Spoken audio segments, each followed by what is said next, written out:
Hello everybody, my name is Mr. Long Rusty and welcome to my first ever YouTube video. This video is going to focus on the main narrative of Assassin's Creed Origins. It will not include thoughts on game mechanics, gameplay or music unless it is linked with the narrative. If that's your thing, you come to the wrong place. So, why narrative? Well, it is what interests me the most when it comes to video games especially, and I think Origins is a weird place to start since its narrative is so vague or muddled at times. Basically, it requires your full attention. But, without further ado, let's get started.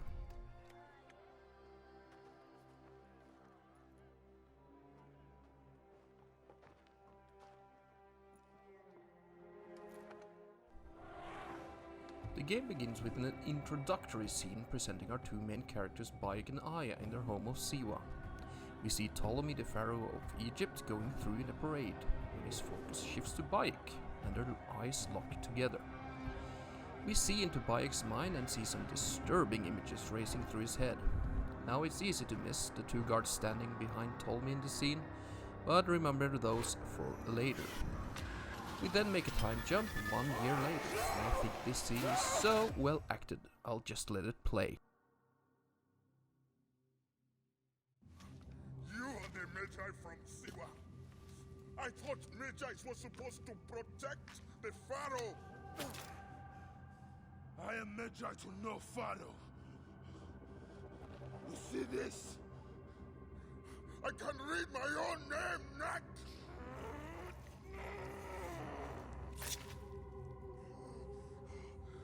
We will find you. We will find you in your sleep. Sleep? I never sleep. I just wait in the shadows, and I will kill you all. Everyone who sniffed the air that day in Siwa!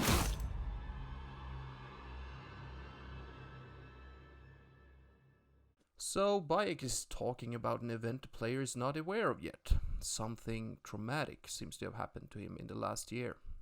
But we don't know just yet.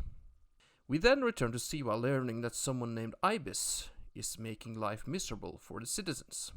We also learn that Ibis is someone Bayek needs to kill or take down for some mysterious reason. All the problems of Siwa are here. I try to help everyone, but it is more than I can do. So you are telling me you do not have the powers of a god? But the real problem is that man you want to kill, Majunimon. The people were hopeful when he first arrived. Surely things would improve. We soon learned the truth, actually.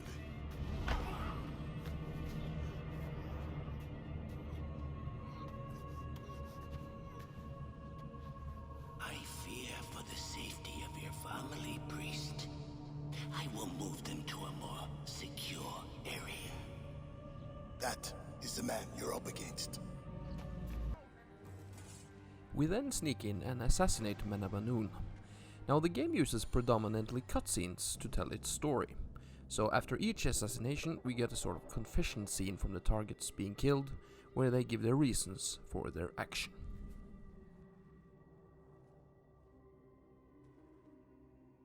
You have returned.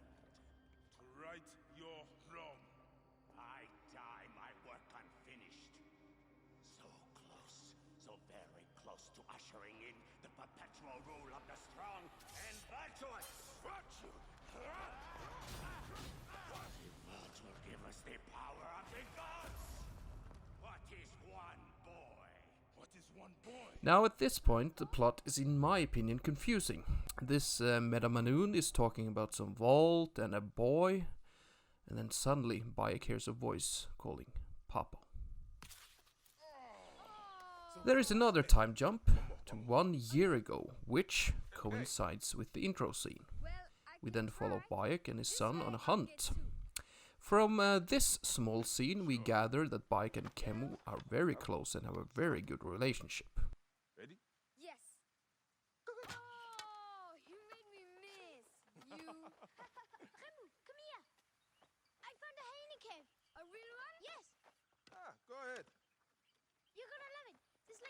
eating hyenas, and they're so see? dark and scary. Well, you know what? I'd rather go hunt with my papa. You always get too scared. Hey. Hey, hey. Let's go on a real hunt. Huh? All right. Come, come. What are we hunting? The Oracle wants the pelt of an ibex stag for the ceremony. You will stand next to the pharaoh, won't you, Bayek? You're the Magi. When I'm Magi, I'll stand next to the pharaoh. You'll never be Magi. They also discussed the term Magi, which is a sort of personal bodyguard to someone important, or it could also be interpreted as a sheriff. Stand with me by his side. Since it's indicated that Bayek is a Magi to Siwa, protector may be a better translation. Papa, what is a Magi really? The first Magi was a protector of the Pharaoh. But now, it means you must protect all the people of Egypt. Not just protect them, but work for their well-being. Oh, Papa, I'm so excited to be Magi one day. You know all the secrets of Siwa. Side note, I deliberately omitted the modern day storyline because I wanted to focus on Bayek and Aya's story. I also don't find the modern day terribly interesting or relevant for this game. Sometimes it's hard. Hold on. Let's go this way. When I was about your age, sometimes I got scared too. Your grandfather was a well-known Magi, and he wanted me to bring honor to the family when I succeeded him. Yeah? One day, you're not ready. I can do it, Papa. I can. Shut up, you filthy little shit! Help! Help me! That's Shanzira. I said shut up! Run home to your mother. Trenzera will be fine. I will take care of it. Magi Bayek! A visual narrative device the game employs is the difference between Bayek's beard. He is shaved in the past, and it is fully grown in the present time. The developers were probably worried that the skipping around in the past and present would be confusing, so they married it in, so to give the player an anchor of where and where they were located. Now it works if you are paying close attention. Having said that, it is too demanding in my opinion to expect that of the player at the start of the game, because you are getting immersed in the world, gameplay and the mechanics. Who are you to give commands to me? You piece of shit! We don't have time to piss away!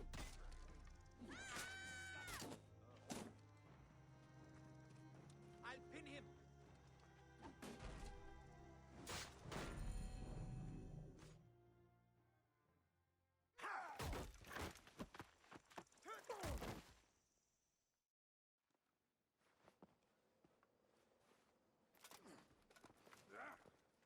Make a sound and you're dead.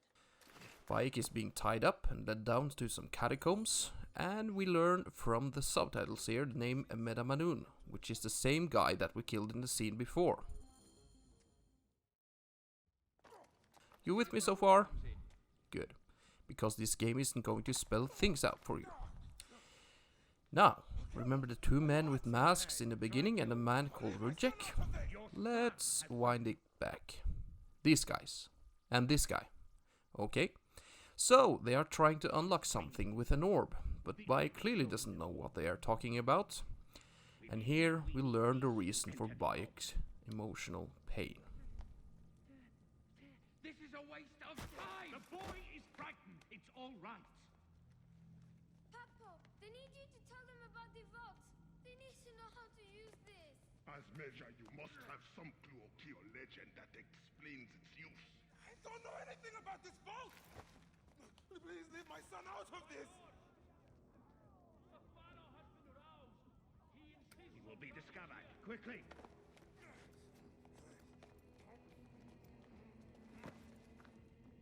Talk to your son. If the vault isn't open when we return, you'll never see him again.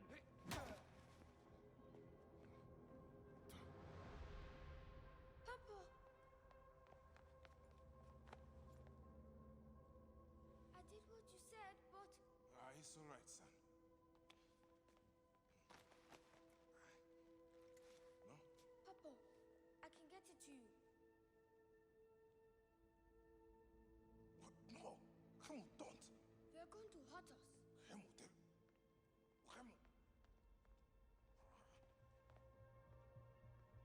This foolish waste of time! Out of time? Tell us! No, I don't know. We must go now. I will cut the heart from the boy. No, wait. He will never know the afterlife.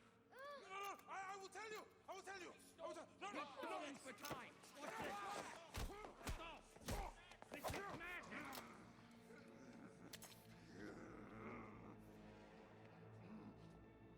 The snake takes that as your answer.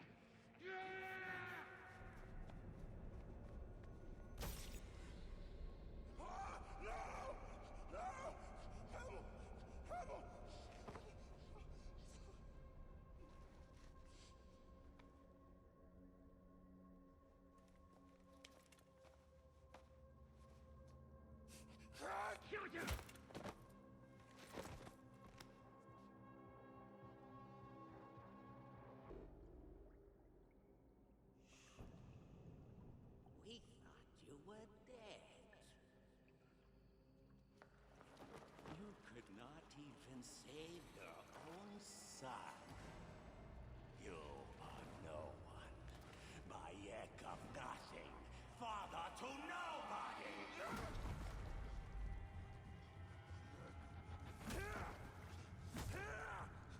And here is your nobody.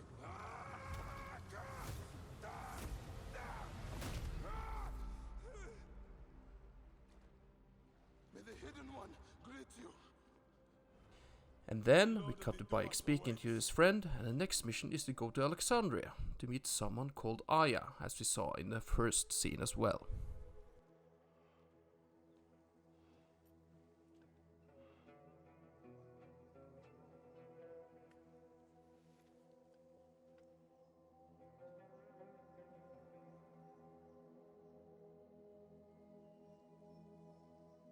Well done, my friend. Our hero returns. You brought joy to Siwa. I should get to Alexandria. I need to see Aya. I must leave Siwa. There are others to whom I must deliver justice. Especially the one known as the Snake. How will you find these men? Aya has been tracking them in Alexandria. I must find her. She said she would be visiting her cousin at the Great Library. Great library. And she said if you are coming to tell you one word, Serapis. Serapis. The god that Greeks and Egyptians share. Of course, I see. And Bayek, do something about that beard. Goodbye, my friend.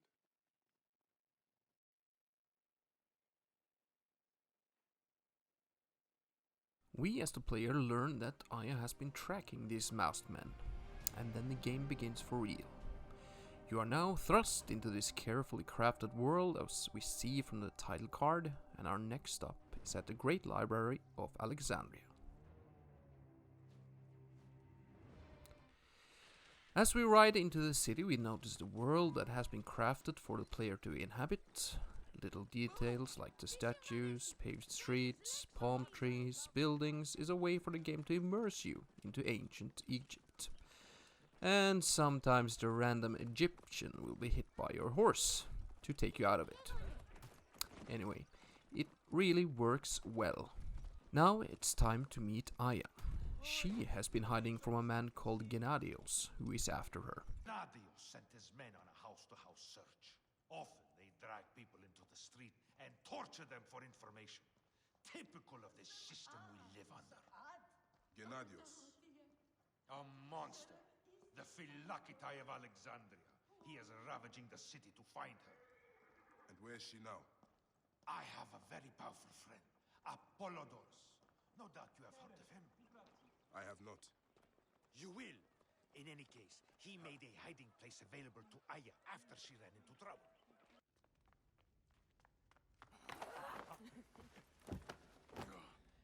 I missed you. Never again should we spend months apart. We only have each other. Without him, what? Let us be together. Us two. Each to each.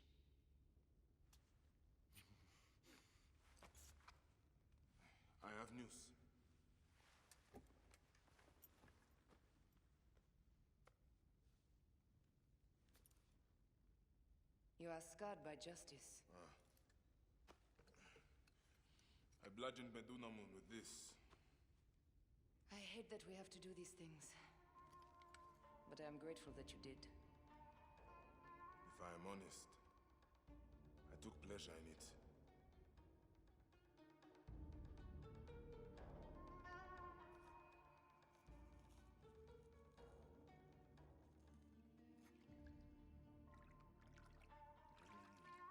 I've missed your touch.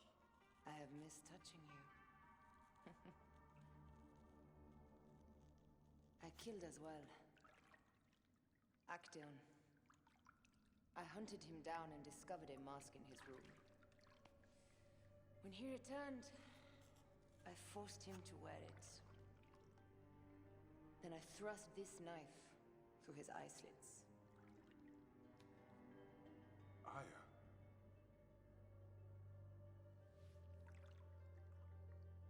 But I was careless. Another of the masked ones tracked me to my home. It was even more difficult. We have one more. Then, we will be done.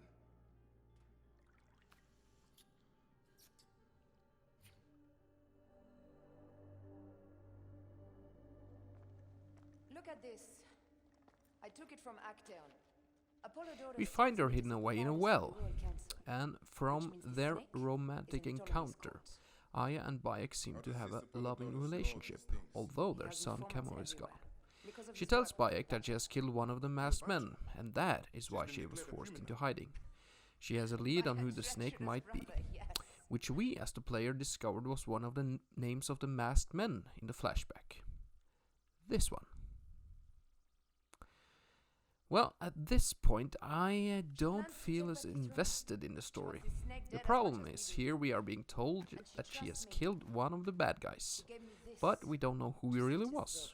The game hasn't shown us. And at this point, I'm having a hard time caring. To use a flashback is okay for narrative purposes, I guess, but in this case, it's more confusing than mysterious or interesting. The cutscenes are well acted, but I don't really get an emotional attachment. Show. Don't tell. Anyways, onwards to the snake. And I will use this.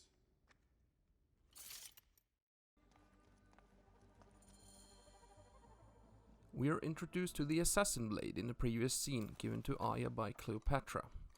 Now the assassin blade is a staple of the Assassin's Brotherhood, and it just seems random that Cleopatra just had it in her possession. Since this is the origin story of the Assassin's Brotherhood, I was expecting more splendor. False bottom.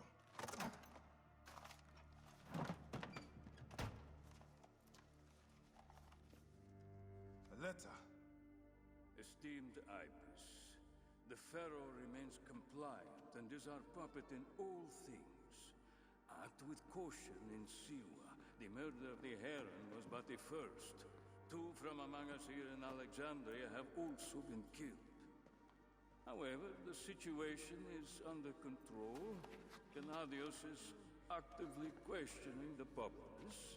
We commend your efforts, Ibis. Long life. After a thorough search, we find the key to a chest, and it is revealed it's just some guy named Eudoros. Another one that we don't know much about. Again, we are told, albeit from a cutscene, that the Pharaoh is completely under their control. Now the snake is telling us that the Ibis who we killed in Siwa that he should be careful, and the music in this scene just plays it up as if it is just a huge revelation. Who is the royal scribe again? And why should I care?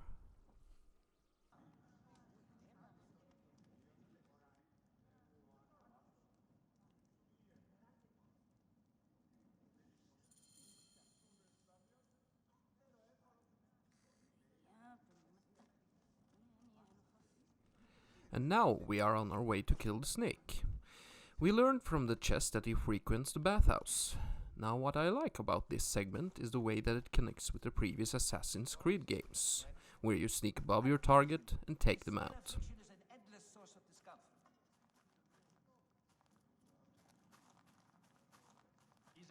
to your liking, my lord. The gods here are vigilant.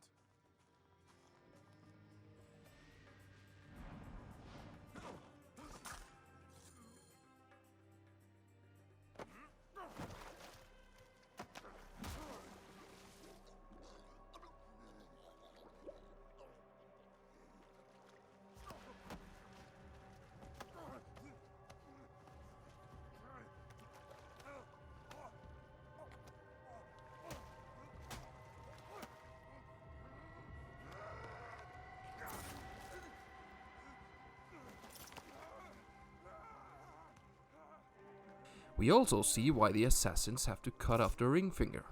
It is logical, it's set up well, and it has a payoff. Die! And be done with it! May the gods curse you. What cause have you to kill me?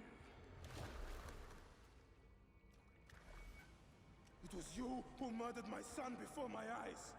You are a fool. At the temple! In Siwa! That forsaken shithole? I had nothing to do with that disaster. It is too late for your lies. Anubis awaits. It is worth the loss to slay the snake at last. The snake. The snake. In his confrontation scene with Eudoros, we also see the image of Bayek's deceased son. It is a clever foreshadowing of one of the themes in Origins. Revenge will not bring your loved ones back, or violence won't make Bayek whole again. This will reoccur in later parts of the game.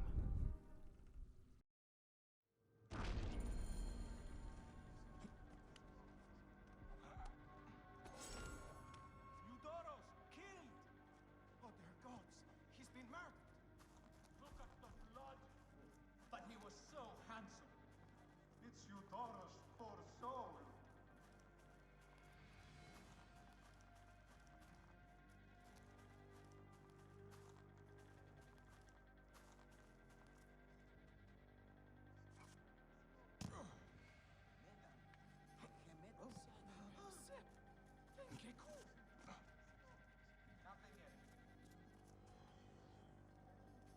After we get out of the bathhouse, we're on our way to assassinate Geniados. He is the one who is hunting Aya. We'll just use our trusty bird here. And there he is. Are rounded up and questioned. When I say question, I mean beaten. They must know something. As you wish. Let's hear what he has to say.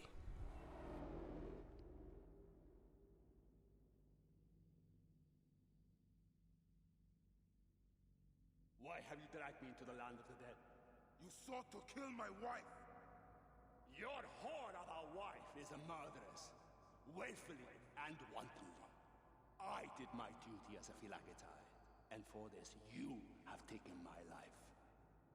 Is your vengeance above all law, Medjay? Be warned. The Phylakis will hunt you down and exact revenge. May the Hidden One walk beside you. The Lord of the Duat awaits.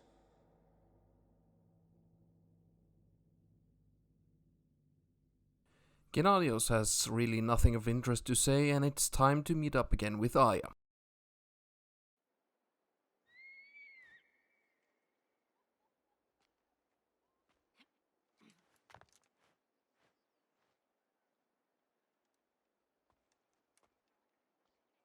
My dearest.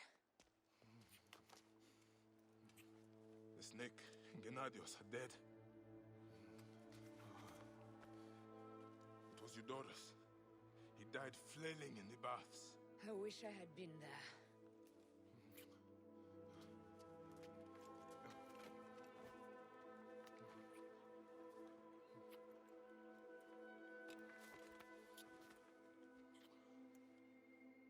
My wife. My wife. What is it?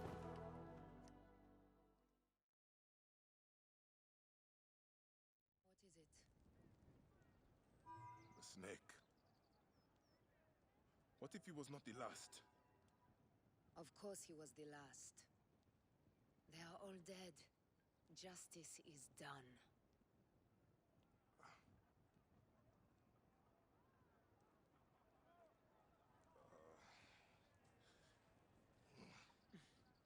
If there's any question, Apollodorus will know.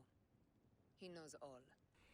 And after another night of ravenous lovemaking, Bayek expressed concerns about the snake not being the last. We are then told to seek out Apollodorus, a close advisor to Cleopatra. But first, we must meet his contact near the Hippodrome.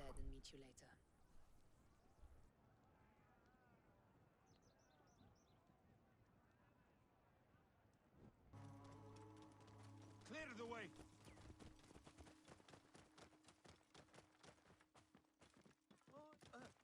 Whoa. I am Bayek. Aya sent me to speak to Apollodorus. Shh. I'm sure you can appreciate that my master takes precautions concerning those he meets. I have a question only he can answer. I will tell him you seek his counsel, and that Aya recommends you. After talking to Apollodorus' contact, we're told to meet Apollodorus at night.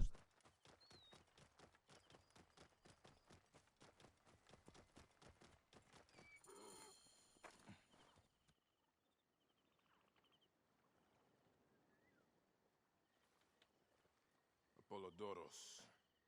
You there! Are you here to kill me or to be my friend? Friend. Bayek of Siwa. Ah, then your help, please. You are Aya's Magi, huh? Any other survivors? Only Damastis. They took him prisoner. And the scroll? What of the scroll? Damastis had it. That ass Damastis should have destroyed it. Cleopatra owes you much. Can you get to a healer by yourself? I've killed Eudoros. Huh? Well done. He was the snake, yes? Man to man, Bayek, there is much you have yet to understand. Man to man, I need an answer. I must take the measure of it first. Bayek asks Apollodorus if you killed the real snake. Now, however, for video game purposes and to gain his trust, we must retrieve a scroll for him before he gives us an answer. That damn cage was too hard to get out of, is all. Apollodorus sent me to help you. Give me the scroll. Scroll? I do not have any scroll. Your job was to carry it. I hid it on our ship. I did not want it to fall into the wrong hands. Where is this ship? At the bottom of the lake. They sank it. Ah, very well. I will get it. Apollodorus is waiting for you at the lighthouse. I will tell him to find you near the sunken ship.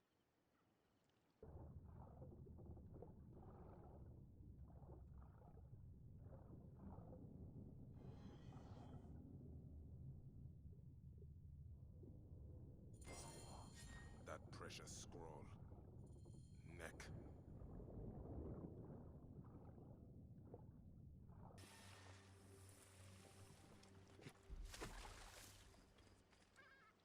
Here's your precious papyrus.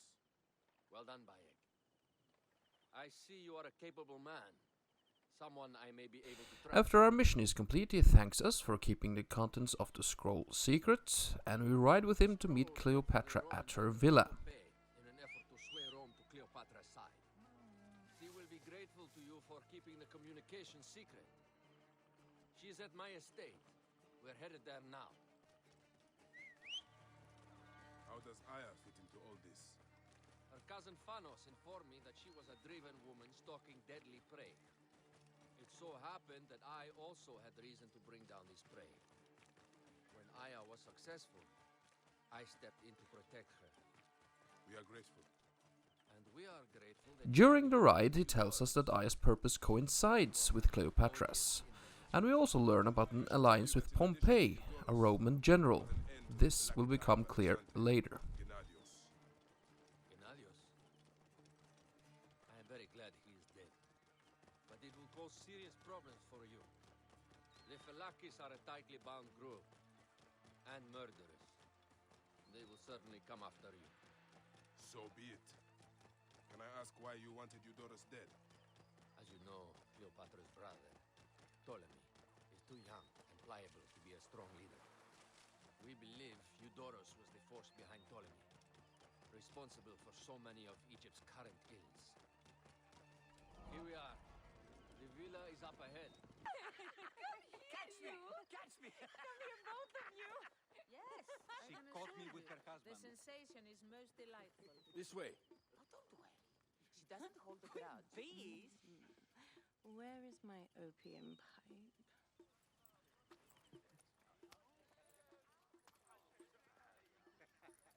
I will sleep with anyone as long as they agree to be executed in the morning. Like Xantivis. He was well satisfied with his bargain. Who is this toothsome fellow? Immehoto ek nebshevet. My queen, this is, Well? It is a generous offer. But I've already pledged my life to this woman. Aya, you have chosen well. Come, we have much to discuss. Celebrate, my friends! You were meant to kneel.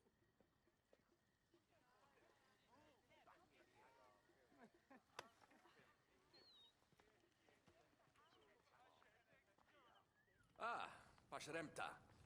Meet Aya and Bayek.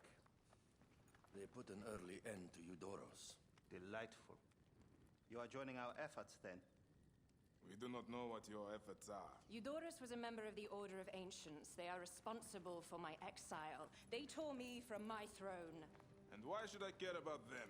The snake has many heads. Those heads make up the Order. The snake is the man who killed my son. It is not so simple.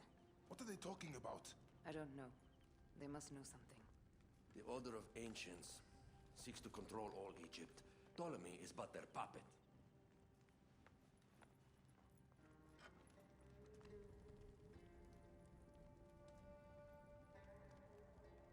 We have informants in each region. They have been unable to touch the Order. Across Egypt, mysterious forces work against us. For instance, here, in the Nile Delta, the endless sands swallow up whole villages, yet a malignant human force moves with them. That force is one of the Order of Ancients, called the Scarab. And over here, in most sacred Giza? A shadowy figure called the Hyena controls all that occurs. What is certain is that Giza is the land of death and loss. Now we are introduced to a whole host of characters at Cleopatra's party. It's revealed that Eudorus, or the Hippo, was a member of the Order of the Ancients. The Order of the Ancients is seeking to control Egypt, and the pharaoh is just a pawn in their schemes. The snake is a metaphor for the Order, as in cut off the head and all the rest will fall. In these terms, it means that all the targets we are going to hunt are snakes, although they are given different animal names to identify them, of course. Learning that there are others involved in terrorizing Egypt's citizens and a true killer of his son is still out there, Bayek decides to hunt him down as Cleopatra's Medjay. Now, how does this work in the context of the narrative? Well, you're still being told what to do and where to find them. I think it works against the game's favor. You are not, as the player, discovering this as you play, and the player is not feeling that he is a detective. However, you can see glimpses of good narrative storytelling. In a transition scene, you see the skull of presumably the head of the Order turning into Khemu, Bayek's son. Bayek's reaction is to turn away, as if his fear is getting the better of him. We last saw the image of Khemu in Ibis's assassination scene, and it reoccurs here. As I see it, it continues Bayek's struggle with guilt of killing his son. And will it resolve his emotional state as he is in now? Will he move on? When we clear the map of those figures. You are my Medjay now. Protector of the true Pharaoh of Egypt.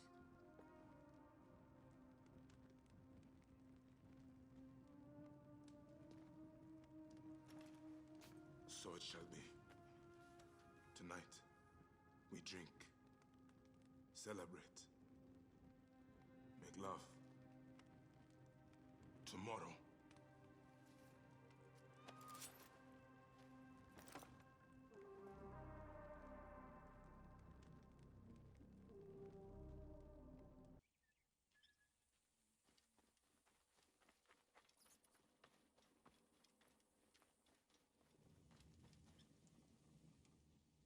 I seek the Master Brewer, Hakuf.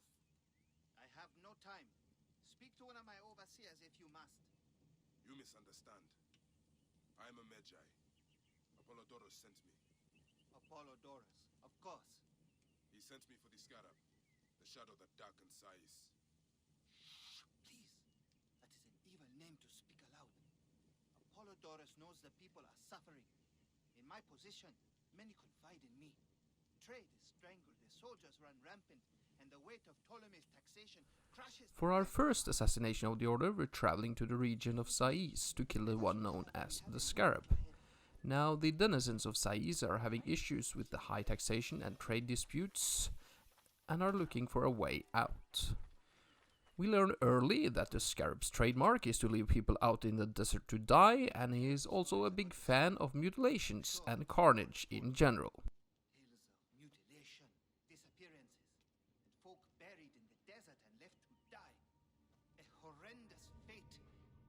Shimmering sand, your mind and body pounded by the remorseless sun, waiting for the final release into the Duat.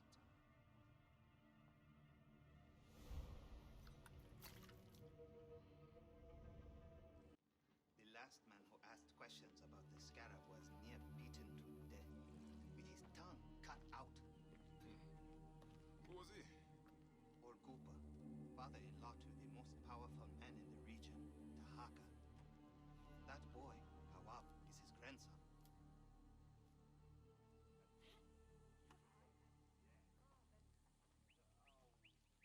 Hey, you tired of winning? I'm looking for your grandfather. Do you know where he went? No, he left on the road to Camp Pyros. He should have been home by now. I'll see if I can find him along the road.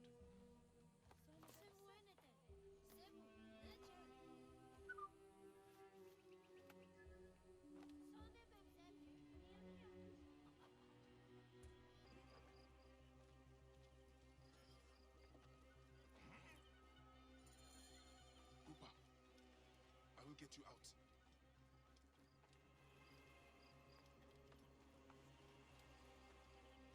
I think you will survive.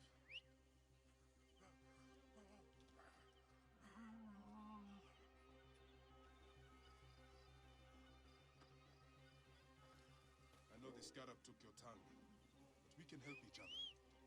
Hakuf told me that you are investigating the Scarab. Help me, and I can ensure he dies.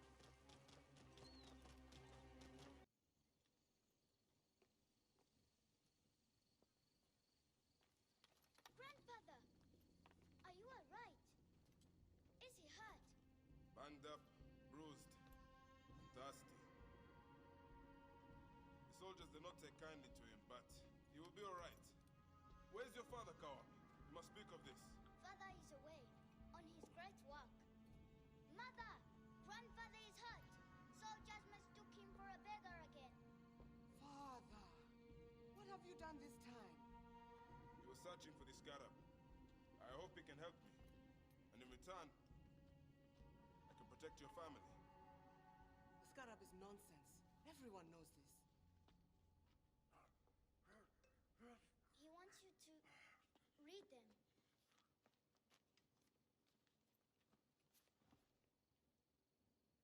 It looks like the Scarab is summoning warriors to the city of Letopolis.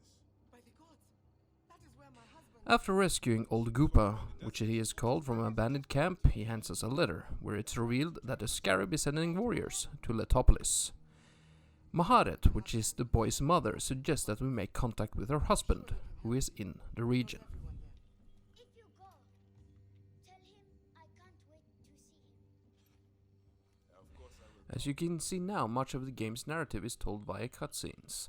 However, now the game is going in a much linear fashion, and it's much easier to follow, in my opinion, the story. At the beginning of the game, Origins jumps back and forth in different timelines.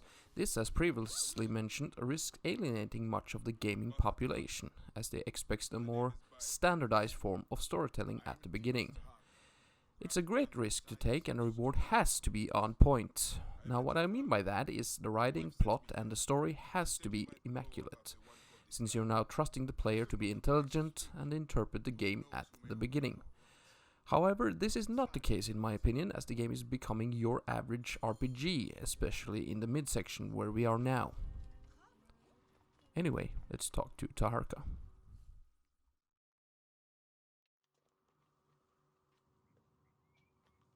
Your son is very proud of your work. He misses you. You'll be here soon.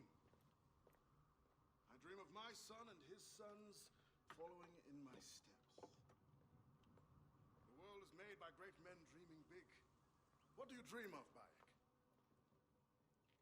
I do not have the luxury of dreams.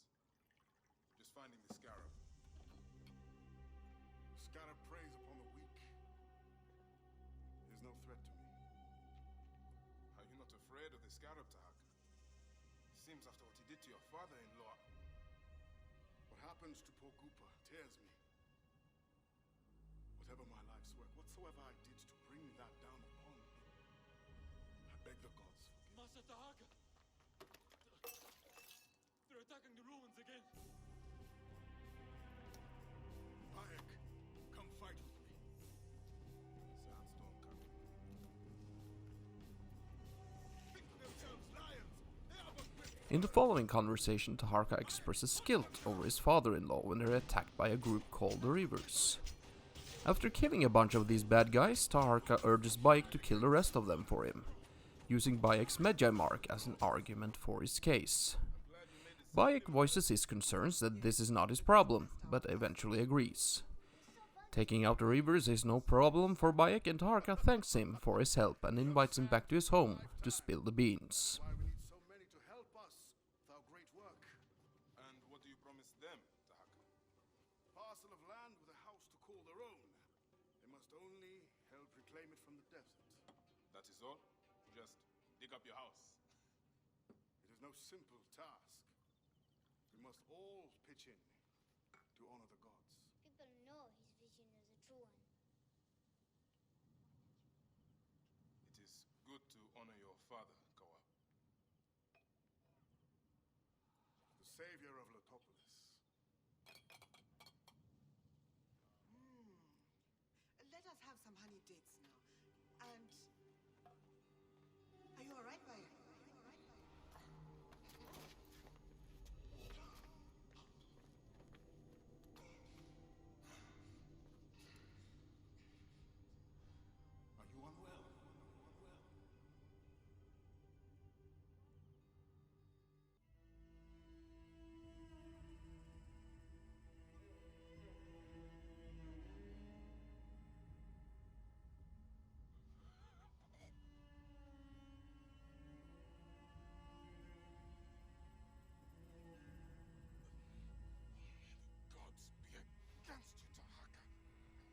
In this dining scene, Bayek has let his guard down and hasn't realized that Taharka is the scarab, as he has now been poisoned. Now, if you look back at Bayek's first meeting with Taharka, where he's expressing his guilt for his father-in-law, we gather that Bayek and Taharka are talking about the same situation, just from different perspectives. Bayek is looking for the scarab and Taharka is talking about himself, but we, as the player, don't know this at this point. It's a clever twist and keeps the game fresh. After dragging ourselves out of the desert prison, we find our gear and go hunting for the scarab. They should have stayed in the shadows.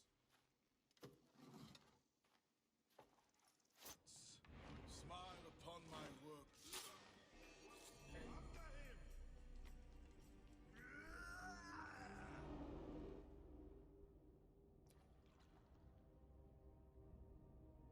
So, this is how a dream dies. could have built something to last an age. And Goopa could have sung stories of your accomplishments. There are things I regret. We all labor for higher powers. We are all enthralled to greater forces. There is no escape.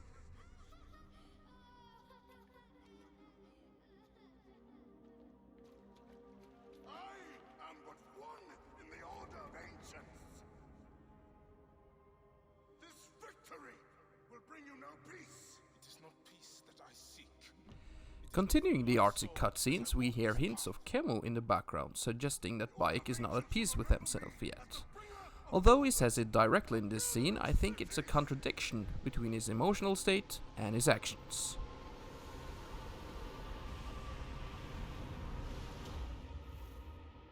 Oh, the desert will blow in and scatter the dream of Letopolis like dust.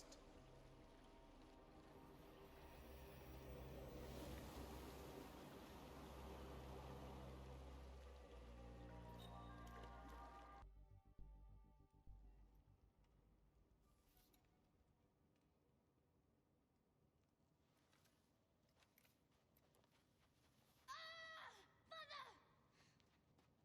I'll cut you down, like you did my father!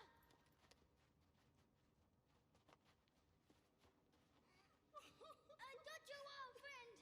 I hate you! Take care of him. Try to make him understand if you can. You have brought blood and death to my house.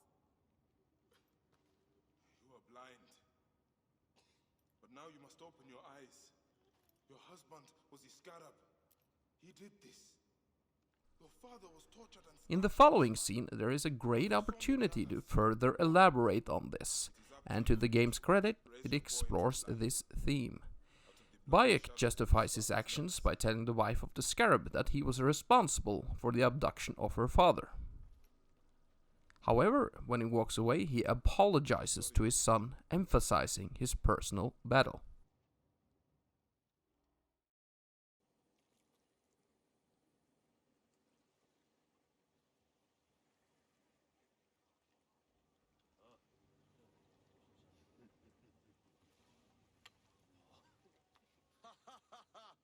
Just like the Battle of Salamis, Captain. I have you trapped. Here comes Themistocles. And that is the game.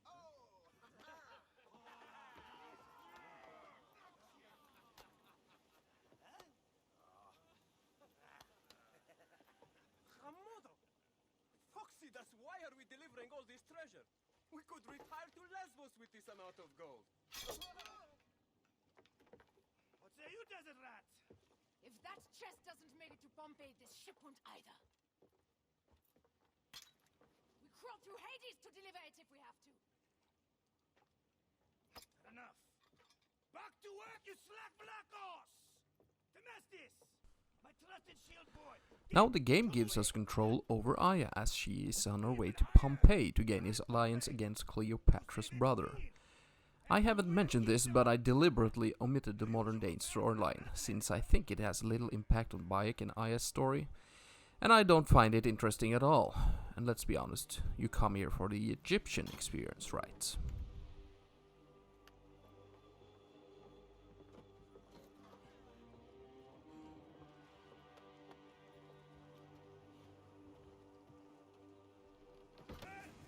There might be more to you than a royal cut! Mind your tongue, old man, or you'll discover a lesson suddenly. Save you. They're going down! And that's the game! Well fought! Now let's find this Metro Coites. I've never met a Roman general face to face before. Civil war in Egypt and a mercenary trireme comes to my aid. In the midst of war with Caesar, I find it odd. Who in Hades are you? Well, we could have let you die.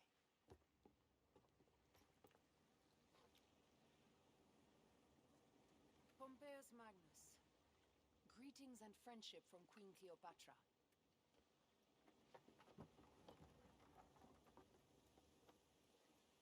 Cleopatra offers gold to win my favor once I've won Rome. After destroying the ships preventing us from getting to Pompeii, Aya convinces the Roman general to side with Cleopatra. Whose face graces that coin? Do Roman women receive the same honor? An alliance with Cleopatra is a union of true power. She wants more than an ally. She seeks a king. A valuable friendship indeed.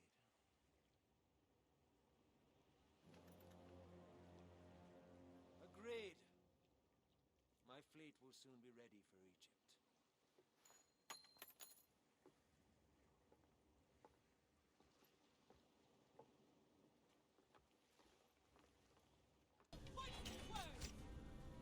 Then heed my weapon instead, Aisha.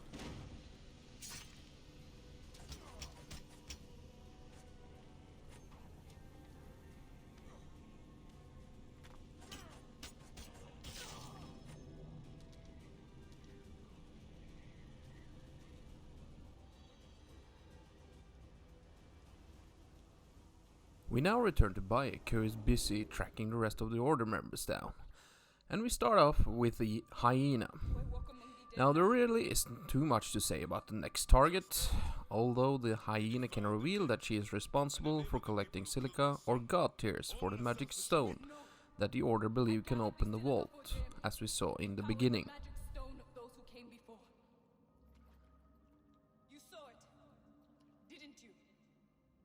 These symbols only needed to be learned. It is not meant for us. It makes no difference now. I wanted to protect my daughter in life and death. I have done neither. Osiris! Please grant me reunion. She walks alone in the field of reeds. Am I to remain in the Duat forever? I just want my daughter back!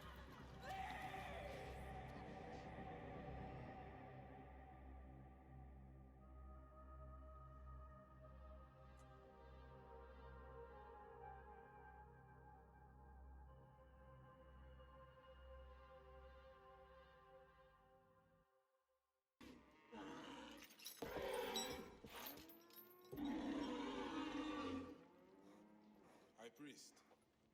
I'm sorry. I have come to seek the lizard. Oh, the lizard. One more affliction for Memphis. The city withers in the darkness of a curse. Disease, pestilence, the poison stink of the air. The apes grew sick and nearly unto death.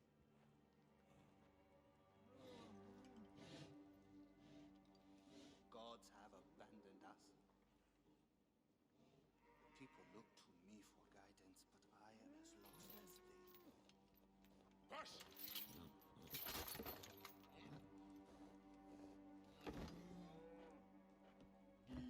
Apis, how have we wronged you? Hush! The curse touches even my own house. My wife, Timehotep, has miscarried 3 times. In Memphis, Bayek must assist, and I'm hoping I'm pronouncing this correctly, Pashrenptah? We'll just call him Pash for now. He is extremely distressed about his wife, since she had 3 miscarriages, and a 4th baby is on the way. My wife's seer can help. His house is to the southwest. If the gods are responsible, I will kneel beside you as they strike us down.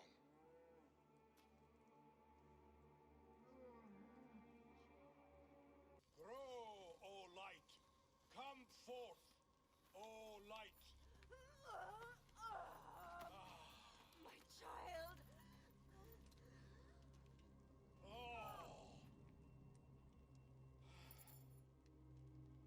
You have come at last. Who is this man? He is the deliverer. Many years I have waited for him. What? Quick! Help me dream my child away from death. Let us proceed with the ritual.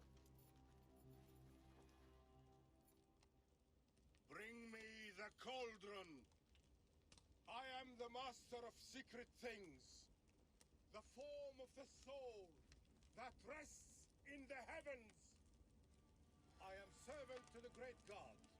Seeking help, she entrusts her baby in the care of a seer.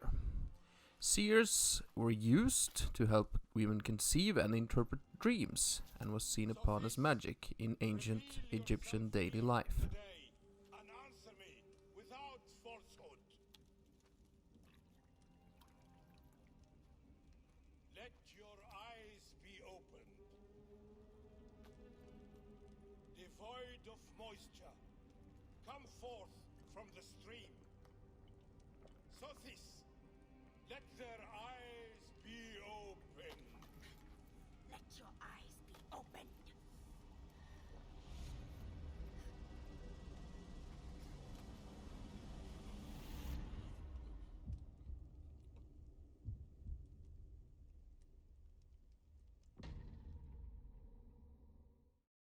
Must not get lost.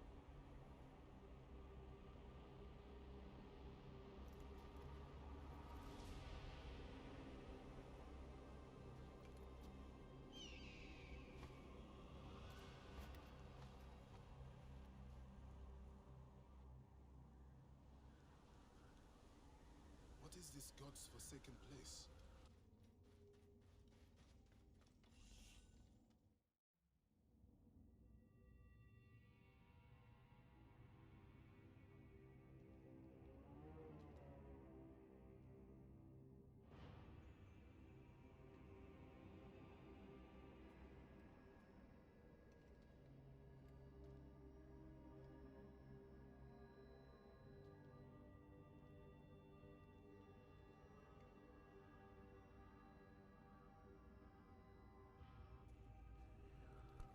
Bayek is instructed to drink a potion that will allow him to enter the woman's womb. At least I think it is.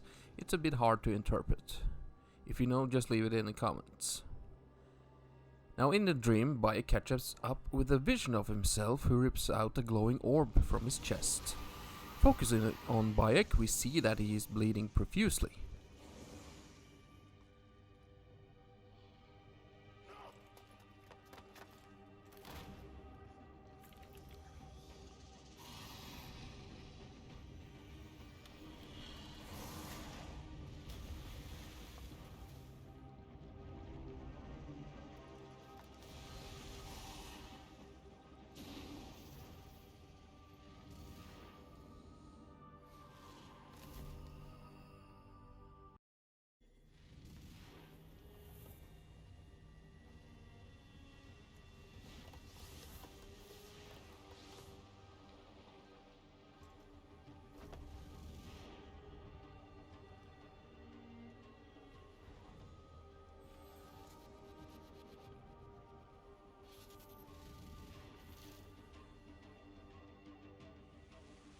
Anubis, Lord of the Dead. That crazy old fool poisoned me.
After killing a giant snake, yes, a giant snake, Bayek opens a chest and inhales the same glowing orb, again symbolizing that a part of him has become whole again.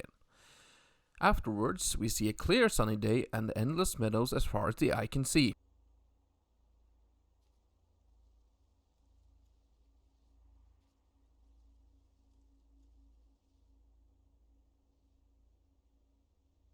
Bayek then approaches his son and Khemu whispers something in his ear that we don't hear. Now what does this mean?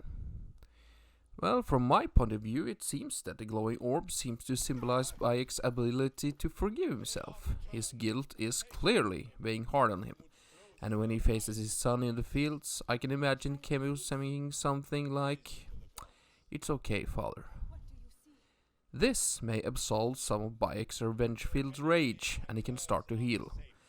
I think this is one of the best scenes in the game. Here it challenges the player to be observant and try to interpret what's going on. You are a participant and not an observer in the cutscenes. I wish the game had more of these excellent storytelling devices, instead of a lot of go here, talk to this guy, get that item for him, you know.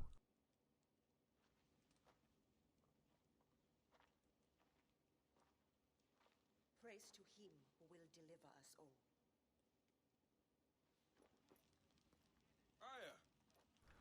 Waking from the dream, the seer tells us that someone has been poisoning the temple food. We then meet up with Aya again, where they express their feelings for each other, but Aya remains loyal to the queen for now.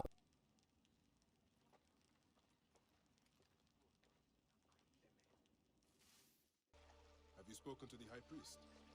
Yes, in advance of the Queen's arrival. She's coming to Memphis. Yes. The exiled ruler appears in the heart of old Egypt. That will set the young Ptolemy on notice. It lifts my heart to see you, Bayek. Aya, you are the one joy left in my life. I want you at my side again. I am bound to the Queen's service. And our bond? It means as much as ever, but we have seen the Order's evil now. We can fight it, shoulder to shoulder. I've promised the Queen. What has she done for you that I have not? She lifts my gaze to the horizon. I will never stop mourning. Bayek seems reluctant at this point, revealing that his guilt is still torturing him inside, but he wishes not to share it with her yet. After I killed the lizard. After you kill the lizard, I will leave Memphis. Then I will follow. Let us hunt together as we did before. You said dreams troubled your mind. Do you want to tell me of them? No. I would rather not burden you. We will need to speak of it someday, once the sands have settled. Once the sands have settled? When will that be?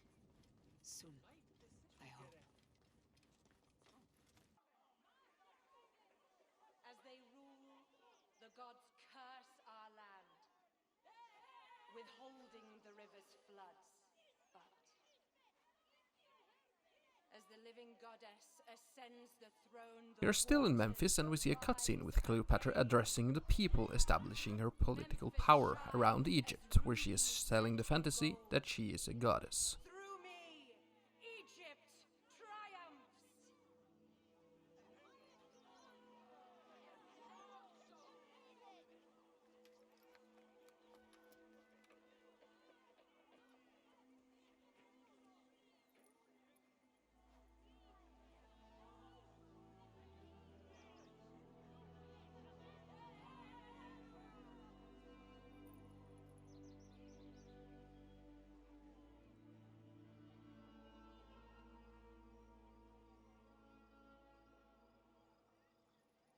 I cannot lose them. They must know my voice is that of the goddess.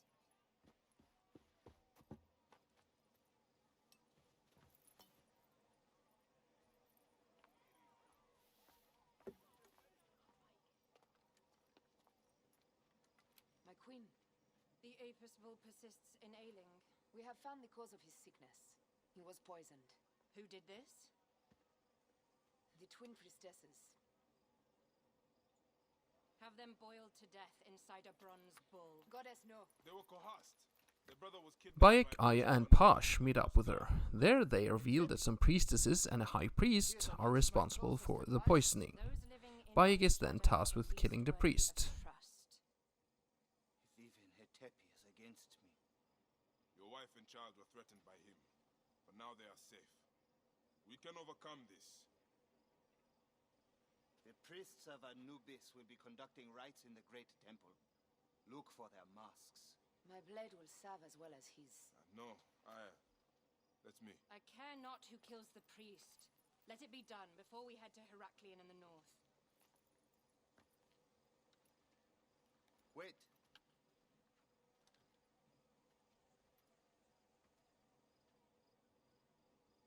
Tanun the Father breathes strength into your army.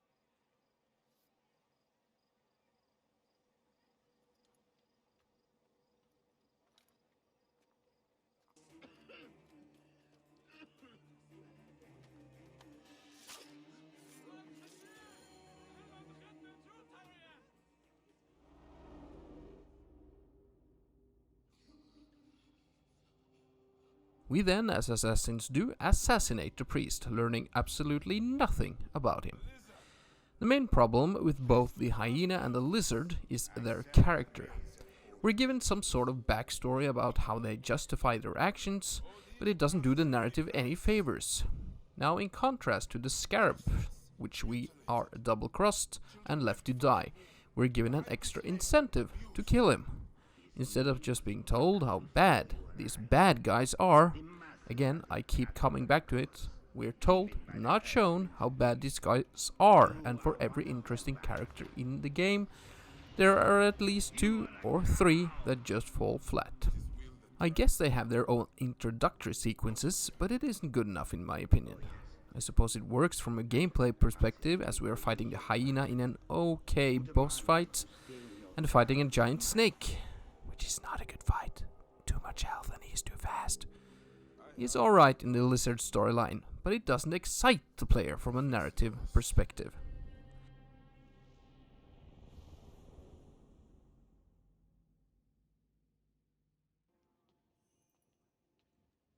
My queen, they acted only to lift the threat on their brother's life. Curses will trouble you no more.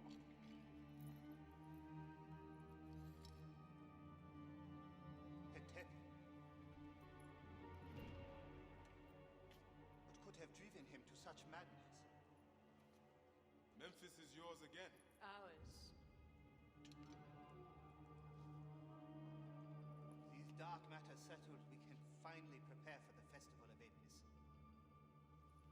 May demons feast on Hetepi's car.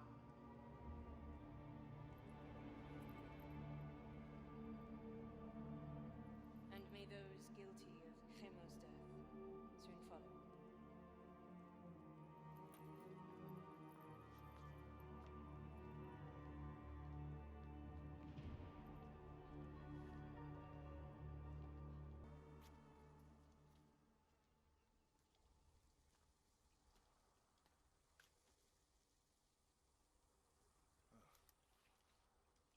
It is agony to leave you, but I must go on alone. Aya, I will stand by my duty. where will your duty take you? North, to set the sea aflame.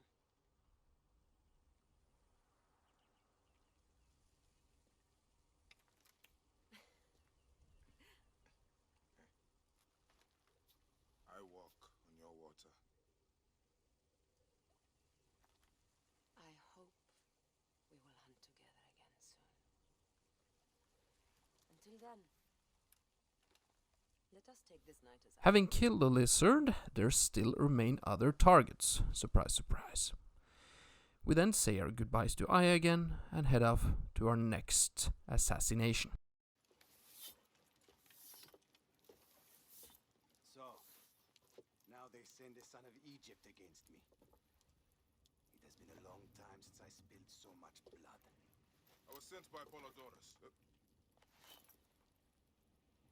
We share a common interest.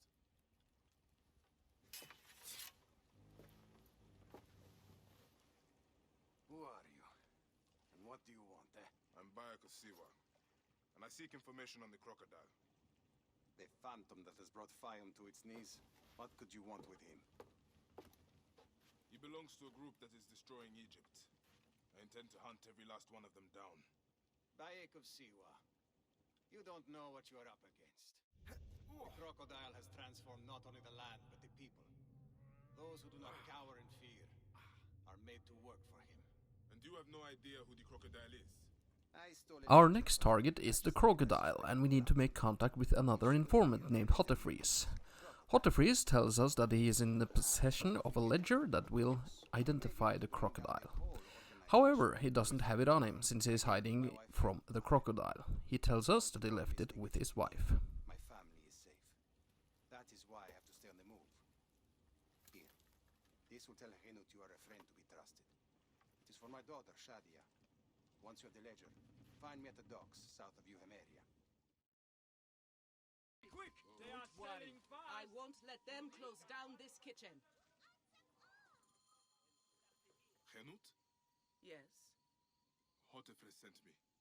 I am here to help. And I have your daughter's doll. Great. I was awaiting word from my man. Thank you. Come, eat and we can talk.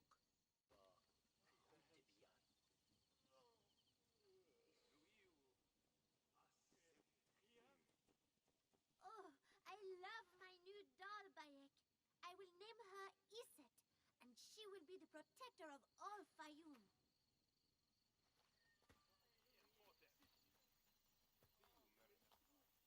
Ever since Hotefres got a hold of that ledger, Fayum has been on edge. Soldiers with torches patrol every night, and this alms kitchen was practically razed to the ground. They have left Shadia and me alone at least. Hotefres has made sure of that. Where is the ledger now? I instructed our most loyal servant to hide it in our villa. They can search We then locate his wife, telling us that the ledger is stashed at their villa. We join Hotefres' daughter Shadia to find the villa. to the lighthouse for another of their routine investigations. That may not be safe. The Ptolemaic authorities seem to be working with the crocodile. It happens every few days. Don't worry. They wouldn't dare touch someone in an official position. Shadia, show Bayek the way to our home. Come on, Uncle Bayek. You can see my house from that roof. Follow me. You are not afraid of heights, are you? Lead on, little one. I will follow.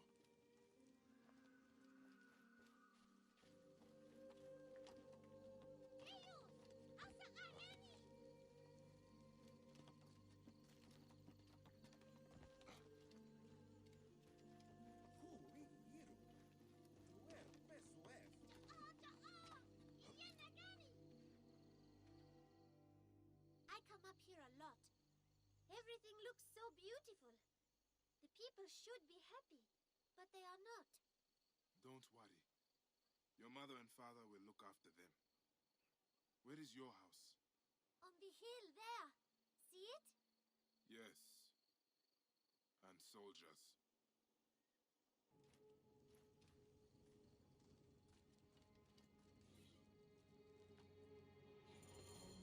Gods. Shadia wrote this. She has the ledger. And I sent her back to her mother. I have to find Henut before the soldiers get to her. Have you seen Henut? Is she here? The soldiers just came and took her to the lighthouse. Young Shadia too. Henut argued with them, but they would not listen. Something is wrong, isn't it? This has never happened before. Get word to Hotefres. Hurry! Damn all this! Henut and Shadia are at the lighthouse. I need to get there now! Neck! Neck!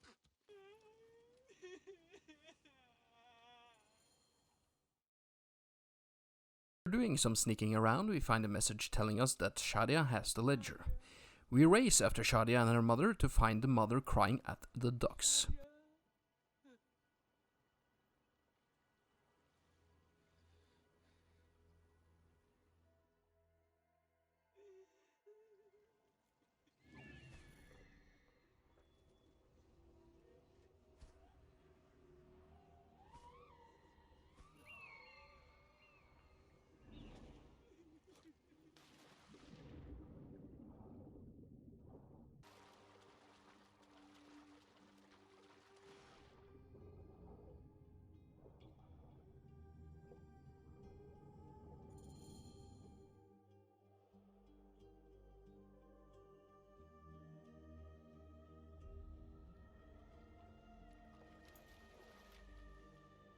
Here we discover that Shadia has been murdered by the soldiers on the crocodile's orders. Now here the narrative is taking a dark turn. However, I don't think it works for one reason especially. Yes, it shows that the crocodile is an evil man, but we don't get to know these people enough to justify the actions of the narrative. It comes off as played for shock value rather than an emotional relation you could have with these characters. Therefore, the player is left completely unengaged and isn't filled with avenging emotions, as these cutscenes display.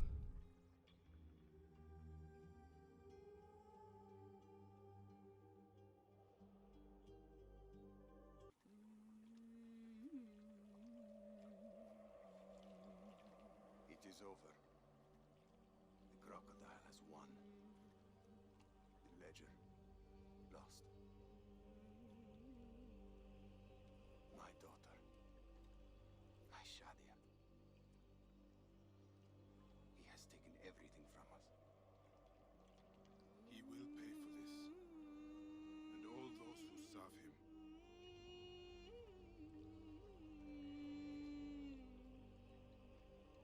None of that will bring Shadia back. No.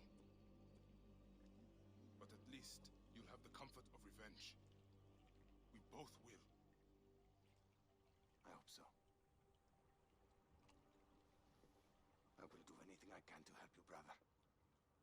Has he not been able to tell you anything? Only that there were other men with the soldiers. Large, imposing warriors.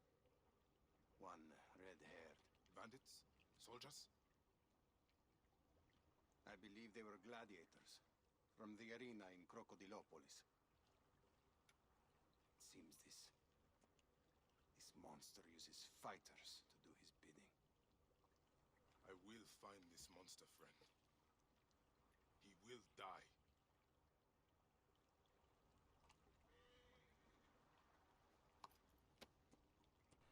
After talking to Hothefres, he mentions that the soldiers who took Shadia look like gladiators. Next up, the arena.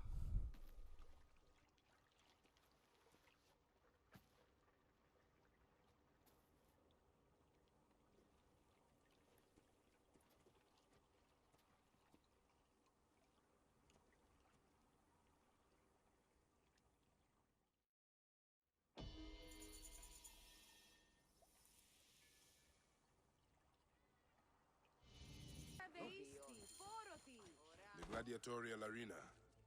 So the crocodile recruits from this place for his personal army. I need to find out more about it. Veridovix, the loyal servant of death. His scythe will ever reap the unworthy. We arrive at the Crocodilopolis arena seeking out the Gallic brothers, as they were witnessed near Shadia when she was murdered. Felix Martialis. Who are you? Another rough-knuckle no-name seeking fame? I only want entry to the arena. I heard you have got a fighter worth watching. With red hair? Ah, you mean the Gallic brothers. You heard right. But let me save you some time, camel boy. You cannot afford it. Now piss off before you scare away someone who can. Sir, this man wears a Magi badge. Ahmed, what? Ah, I do not even care. Can you fight? You look the part, like a vicious, mangy dog. Nah. I have already got an Egyptian. A huntress from Siwa, who's worth 3 of you. She frequents the obelisk in the East End if you want an impromptu beating. It is the only way inside this arena. Fight in the streets, and the gladiator can bring you in. So, the Gallic brothers are involved in Shadia's murder. But why are they doing the crocodile's bidding? I need to get inside and learn more. The arena owner mentioned a C1 gladiator to the east at an obelisk. I wonder if I know her. Siwa is a small place. I should go and see. That looks like...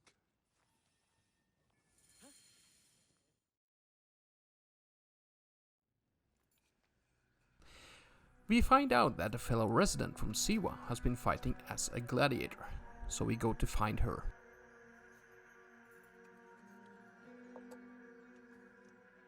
Bayek?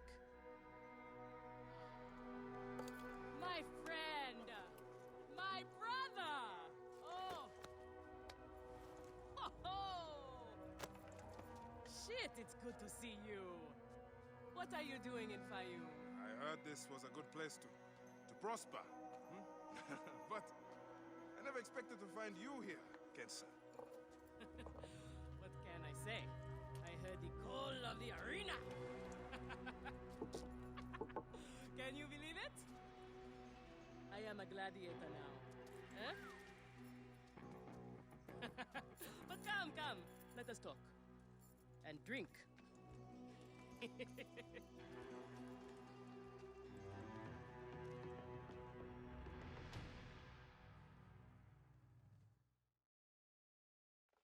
Telling you, Bayek, I am so close. From the cutscene, it seems like Kenza is an old friend of Bayek's. Bayek tells Kenza that he is interested in becoming a gladiator for the money's sake.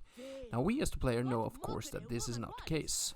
Since Bayek is a bit careful around her, it's reasonable to assume that he doesn't fully trust her. Turned away from the arena doors. So you have finally given up trying to put the world to rights. Good. Such things are impossible. Felix is slow to trust outsiders. But do not worry.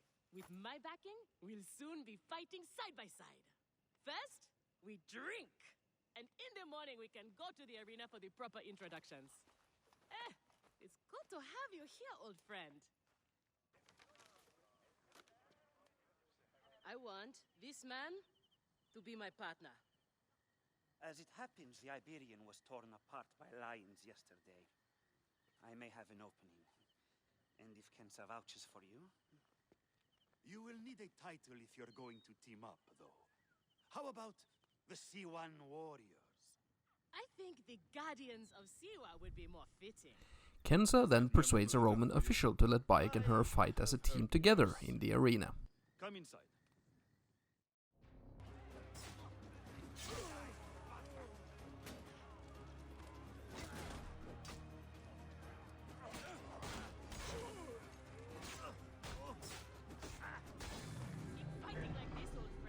Here are the contenders to the crown!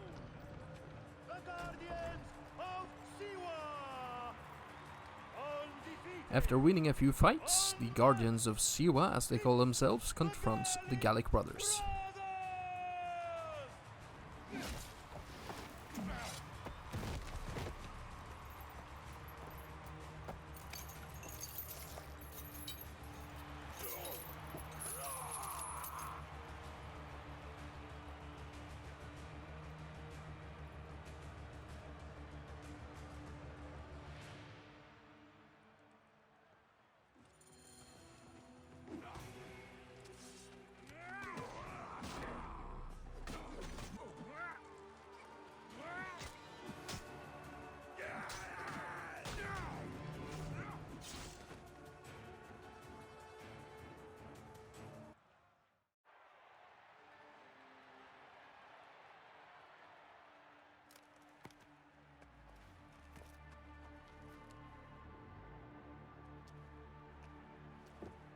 Crocodile! The Gallic brothers are defeated! You killed the child called Shadia! That is the least you deserve! We didn't kill her, I swear! We have done many terrible things, Siwan, but the murder of the They child ultimately defeat the brothers, but after blaming the brothers for Shadia's death, they profess their innocence. They claim that a woman named Berenike is responsible for her death. The cutscene then displays an old woman sitting on a golden throne, indicating that this is a person with power. Learning this, Bayek storms off from the arena, leaving a distraught Kensa alone. So it was Berenike. She is the crocodile. She is the one who killed Shadia. She is the one who has brought ruin to so many. She calls herself the sponsor of Fayum's prosperity and culture. And her influence is felt throughout the region. Her wealth comes from her estate north of the city. Kerkesucha Granary, the largest in all of Egypt. She has arranged a symposium with others. Speaking to Hattepress outside, he tells us a bit about Berenike and where she is located. Now, I might be sounding like a broken record here, but yet again we are told who these people are instead of being shown or discovered this ourselves through gameplay. Now, I guess the arena provides some variation to the narrative, since we have to fight through stronger and stronger enemies, and therefore the player feels more empowered, and an active participant in the story. Impeccable taste. Culture for all. Who is there to compare to Our Lady of the Villa? Who has done as much? Is this the luxury you sought? To be a slave to an enemy of Egypt?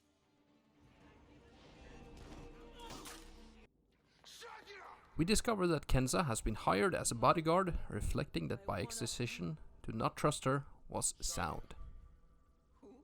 Shadia! She was the child you drowned! Like all of your kind, you fail to see what greatness lies in store for Egypt. Is that what you tell yourself? You do not remember those you killed? She was the child of Hinut. In the assassination cutscene, Bayek really emphasizes Shadia's name, inferring that the crocodile has been so stuck in her ways that she has forgotten her victims. Now, Bayek's actor does a really well job selling the character in this scene. However, the scene doesn't have a lot of impact because of my earlier point in the video. I argumented for that Shadia's death should have had an emotional reaction from me, the player. Instead, it played like a shocking event, because the player didn't get to know the characters enough to get an emotional resonance. This ties into this scene especially, since we finally get our revenge on a character that has done something terrible to people that we supposedly should care about. But by not having the emotional core needed for this scene, it comes off as almost worthless. Never a magi like you desires and deserves.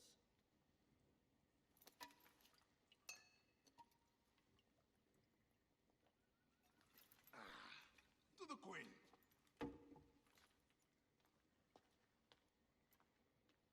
Bayek, you arrive at an opportune time. Cleopatra, I'm still looking for the men who killed my son. The order is neutralized. Was my hunt for me or for you? I have 2 more names. The order can't be... And how many more names after that? As many as it takes. I wish to bring my son to the afterlife where he belongs, not... Ah, I like you, Cleopatra. But the royal matters that seduced my wife do not sway me so. What does the badge mean to you? Have you forgotten? This badge means more to you than it does to me. This is not one man we are fighting. Nothing ends simply. Aya has understood that you have a new reality. I am your pharaoh. You are Magi to all of Egypt. Follow me. We have a gift.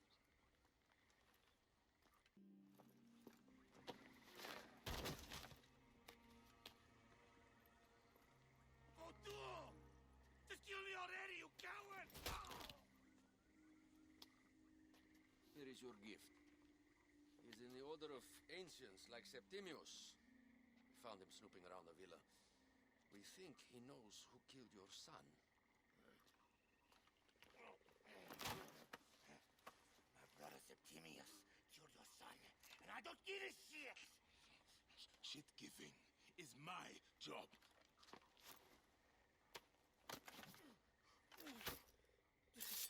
I just fucked those twins up! Venator!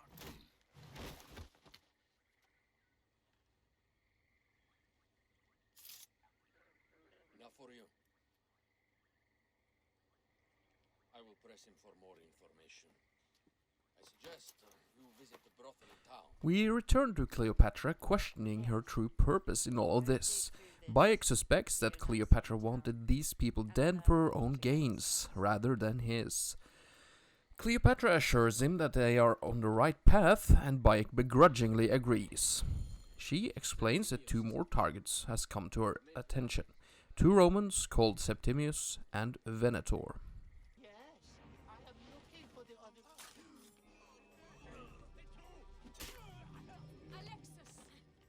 He was an imposter. A Roman man who wants to kill the queen. I am doing you a favor.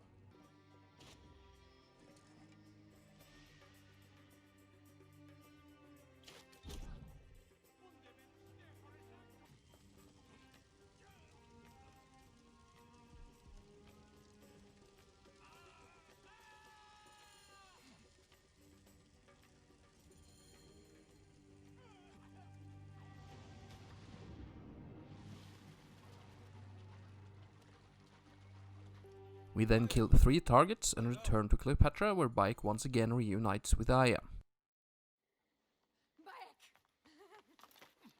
You're called queen. Your throat shall resemble a tomb. Which one of you claims to be Venom?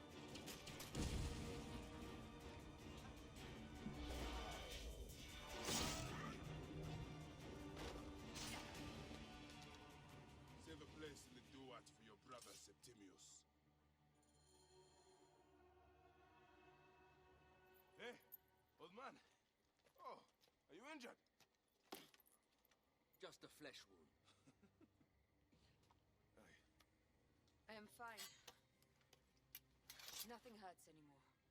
My mind is a riot. All I have is that I am pushed further. One more attempt to snuff me out. My queen, rest and remember I do that... not need rest. This civil war is no closer to ending. I need... Seconds later, they are ambushed by the Romans and Venator. We defeat all of them, and Cleopatra is now tired of hiding and waiting, urging us to make contact with Pompey. We head to meet Pompey. My last resort. You two go ahead and tell him we're coming. Yes, my queen. Bayek, if we don't get to Pompey first, Septimius might. Why don't we take each other here? In this reed boat. Take advantage of these rare moments between us, before your new job steals you away as savior of all Egypt. You make jokes, but it is not funny. It is greatness I am after. This country is at civil war, one simply cannot deny it. Everywhere is misery. I love you, Aya. And we are Medja. We do serve or protect, but we walk alone. I share your... During the boat ride to Pompey's location, Aya begins hinting that she wants something more out of life than her relationship with Bayek. As she puts it, she is seeking greatness, whatever that means.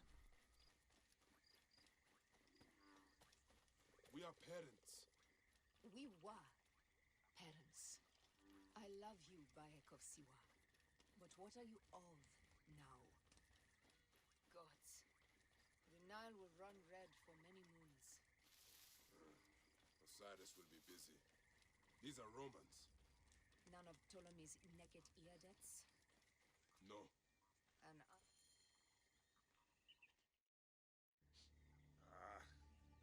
Septimius has beat us. funny how all great men are reduced to food for maggots. This is a cemetery for our ambitions. No. No, it can't be.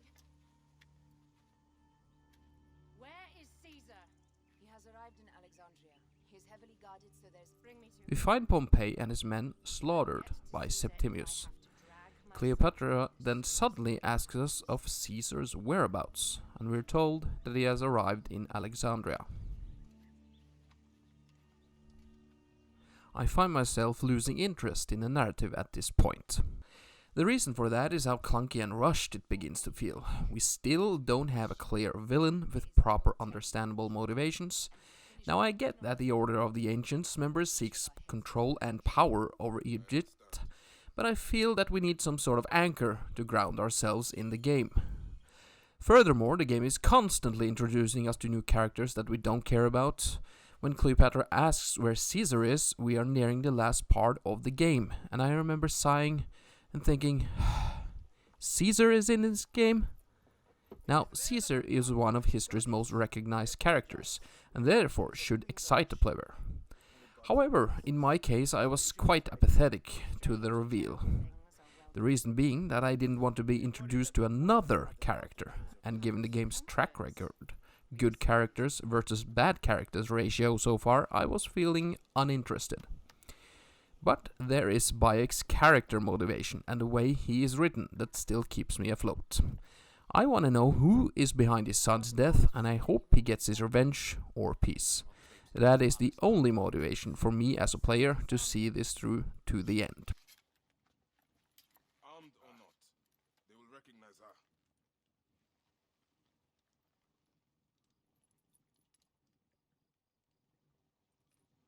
For once, perhaps a queen's entrance is unnecessary.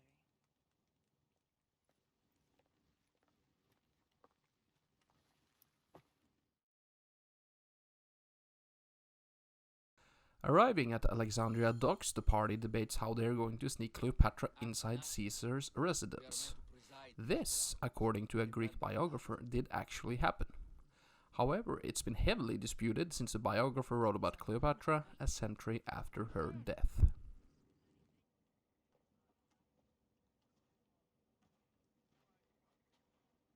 Pompey was your enemy, Caesar. He was my friend first. You are right, Ptolemy. Now let us discuss our alliance. What is this? Forgive, Lord Caesar. We bring a gift from our pharaoh, Cleopatra. Pharaoh? This is no gift. These are my sister's friends. It is a trap. In place of an envoy, Cleopatra sends a rug?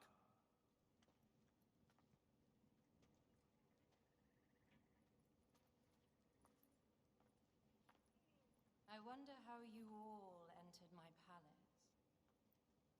God, kill these traitors!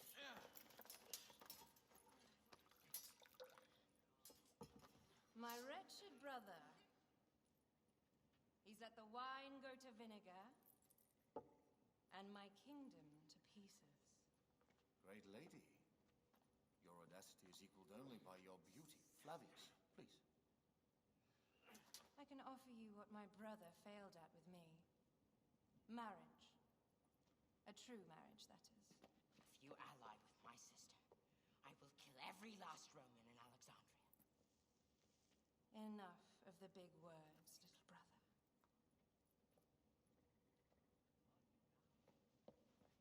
Out, all.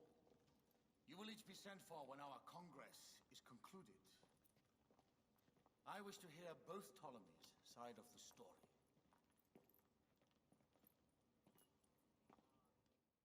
Pothinus and Septimius gone.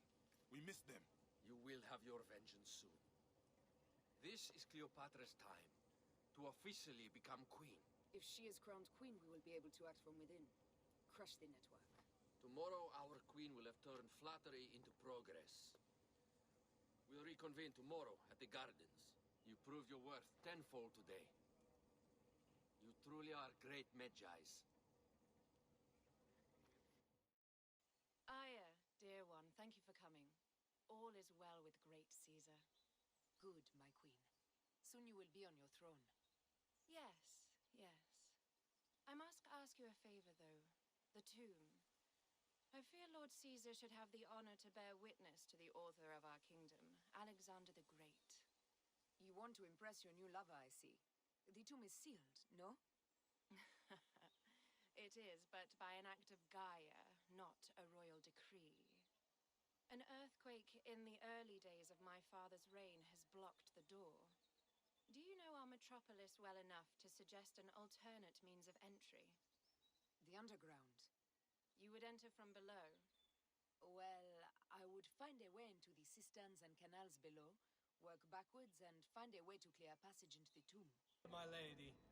I will double check. Ensure it. Strange. This wall is not as solid as it looks. Must be a way beneath. Around. What's this?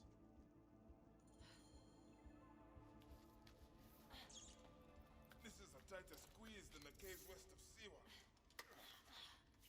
We were smaller. After persuading Caesar to her side, Cleopatra asks Aya for a favor. She needs Aya to locate the entrance to Alexander the Great's tomb. Agreeing to this, Aya hits a suspicious-looking wall, and Bayek joins her through the sewers. Through the sewers. No one had the courage to plunge into.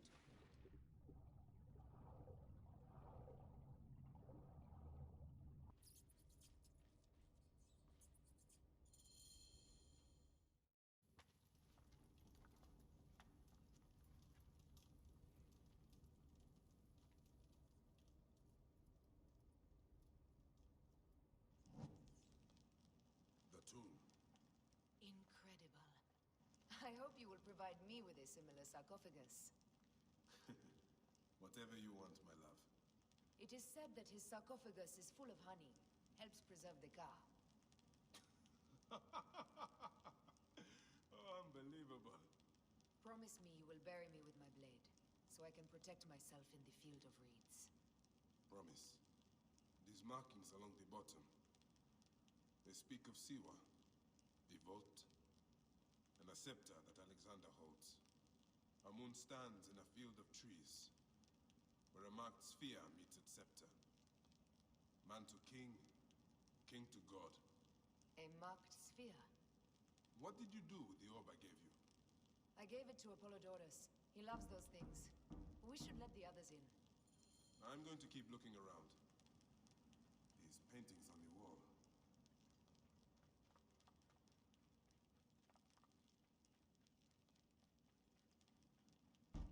Rex Immortalis.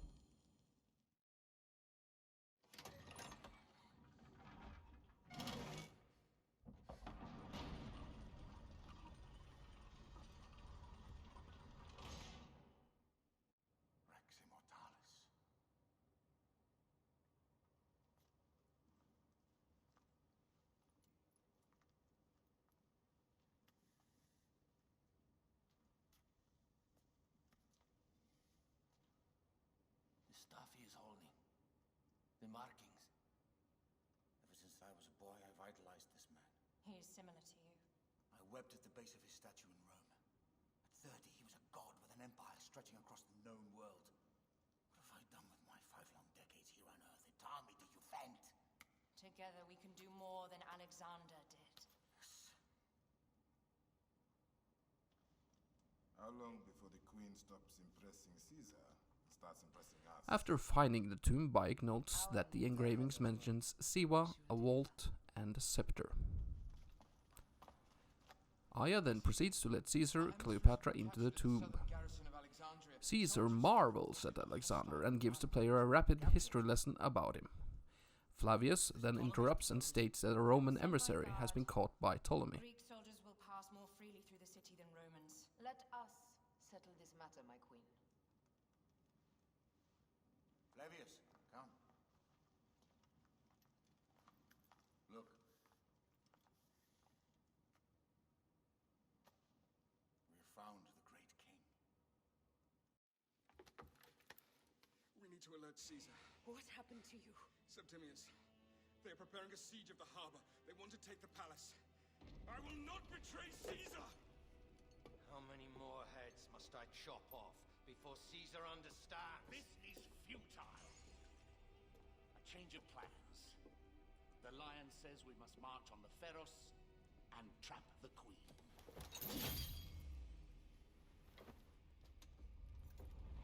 Then they said... They left for... Where? Where?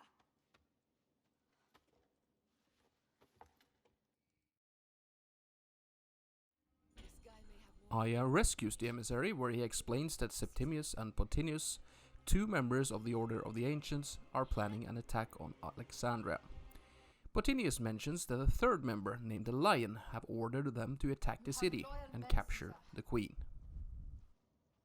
Septimius plans on trapping you in the palace. You have no time. As I foresaw, war. Flavius, they want fire. Let us burn the whole damn harbor. And if we change the Pharos light, the rest of the fleet will know what to do. We will join them by chariot. Salve, Lord Caesar. I will make the order. My queen, you should accompany me into battle. As these soldiers rip each other apart, I shall stay on my throne. I am queen until a sword plunges through my heart. And even then my blood will stay on my throne. Good then. I stay. My life is yours to do with as you will.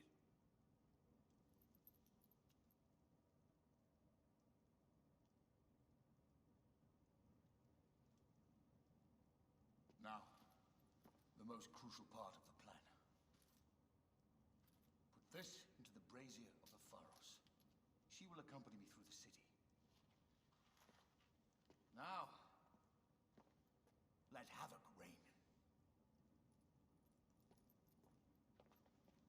Aya, if you find my brother, Bayek is tasked to light the lighthouse of Pharos to signal Caesar's troops to begin the attack on Septimius, but he gives it to Aya instead.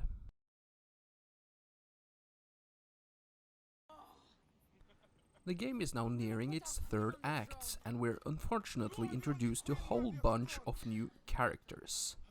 Let me name them: Julius Caesar, Flavius, Pontinius, Septimius, and the Lion. The point is, to have a natural and organic narrative, all these characters need to be introduced before the end of the game. Now, why is this? Well, for one, you have to spend a good portion of the third act explaining these characters. Who they are, what is their motivation. This is called a setup. For every setup you need to have a payoff. I can see that the writers have given extra time to Caesar and given him some character traits. But Septimius and Pontinius are barely given screen times besides a small scene where the Roman emissary explains what he knows. Not only that, but Pontinius, somebody who we know next to nothing about, briefly mentions another member of the order. And I mean briefly. Blink and you'll miss it type of information that the player needs to care about is not given enough screen time. Die is cast. Come. Go to the battlefield. Vengei! Cover the retreat! Many men have doubted Aya. All have found themselves dead by her blade.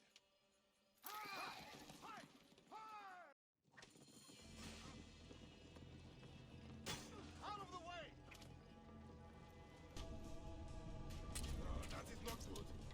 What is it? Hope we don't find out, Caesar. Faster! Perhaps we can outrun it.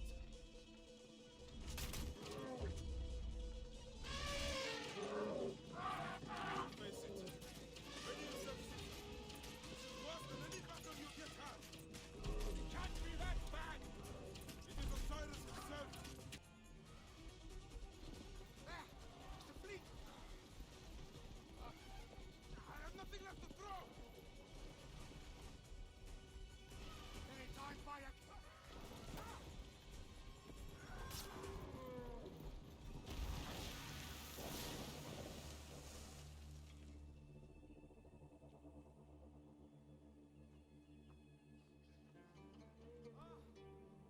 Aya climbs the lighthouse of Pharos, signaling Caesar and Bayek to race through the harbor, which is a nice gameplay sequence where you kill a bunch of guards and a raging elephant. For the next 3 days, as the game shows us on screen, the battle continues when the Romans discover Pontinius' location.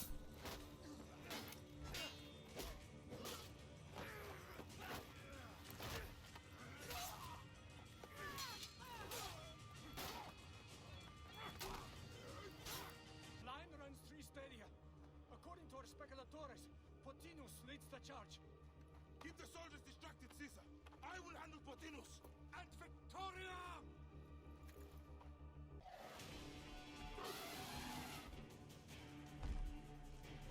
Meet Jugurtha. She wishes to make your acquaintance. Naturally, Bayek races to him and kills both him and his elephant.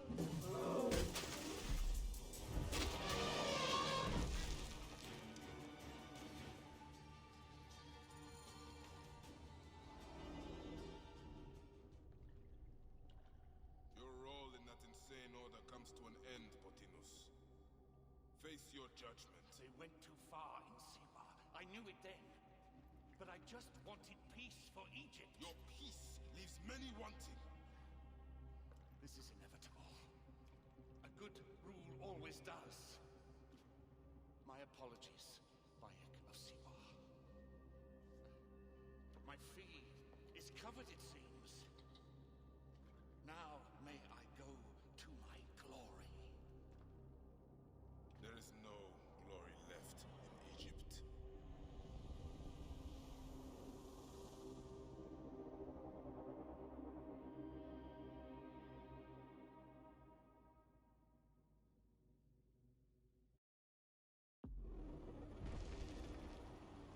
The damned eunuch is no more. Good.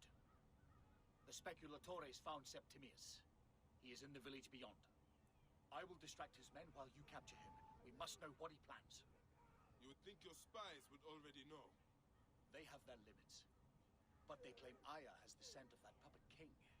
So they also have their uses. Then Ptolemy is already caught. I will finish the rest.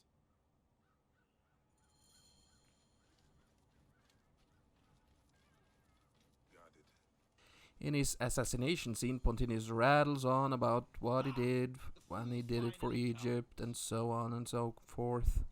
I don't care. I don't even know who you are. Now, a main problem with the game's narrative at this point is the wealth of characters that exists. Take Pontinus, for example. A man we know nothing about is suddenly thrust upon the player, and we should care about him as well.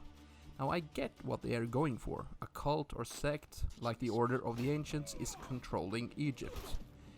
To have control over a country, you need a lot of manpower, and all of these characters represent that. However, I believe that there is too much of them. If you, for example, cut down the Order into 5 well-written characters with understandable motivations and personalities, you would have had a much clearer narrative.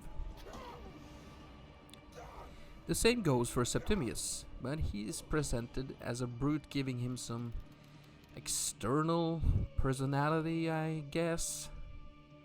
Although here is where the game goes into full incomprehensible bonkers mode. After defeating Septimius, Bayek is stopped by Caesar, telling him that Septimius needs to be tried and punished by the Romans themselves. Bayek, fueled by rage, is knocked out.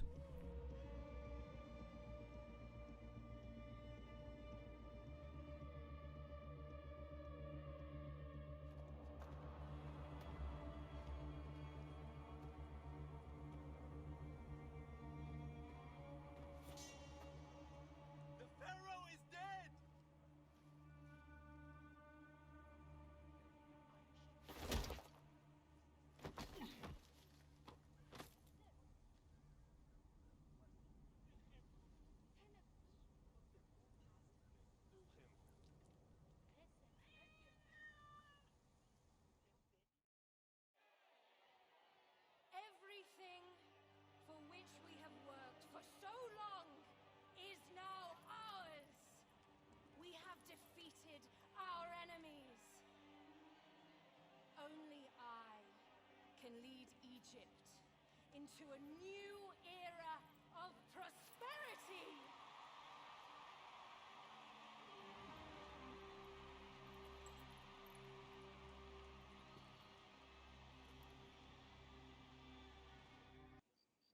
We later learn that Septimius is in cahoots with Caesar all this time. Now what the hell is going on? So you stand with Septimius now, and we are banned from the palace. I do not begrudge the venom in your eyes, but listen for a moment. Speak quickly, or you will find yourself at the wrong end of my blade. Your services are no longer needed. Cleopatra has granted you gold. I am sorry, Aya. Sorry? We gave her everything. We gave her that damn crown, and she stands next to him! And where is justice for us? Septimius was supposed to be judged by Rome. Is Caesar protecting the Order? There are compromises to make a queen of Cleopatra. The man who killed our son is your ally. We're going to do whatever it takes to kill him. You realize?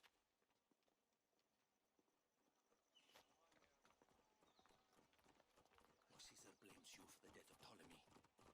A pharaoh, a god, Bayek. I cannot change this. Be damned what Caesar thinks.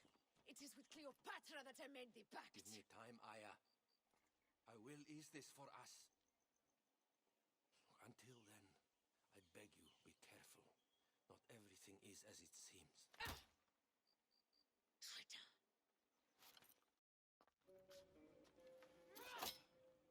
With all my words, I have nothing to say now. Broken and battered, Bayek and Aya turns to Apollodorus. However, Apollodorus explains that he is their only ally left.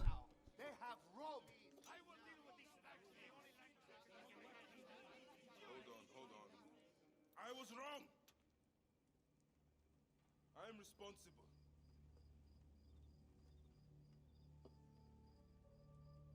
When my boy died, I fought back with rage and anger. But this only made them stronger. We are all different. But we fought together to put Cleopatra on the throne. Now this was a mistake, my friends. But at least it brought us together. Now our enemies are walking in the shadows of kings and queens.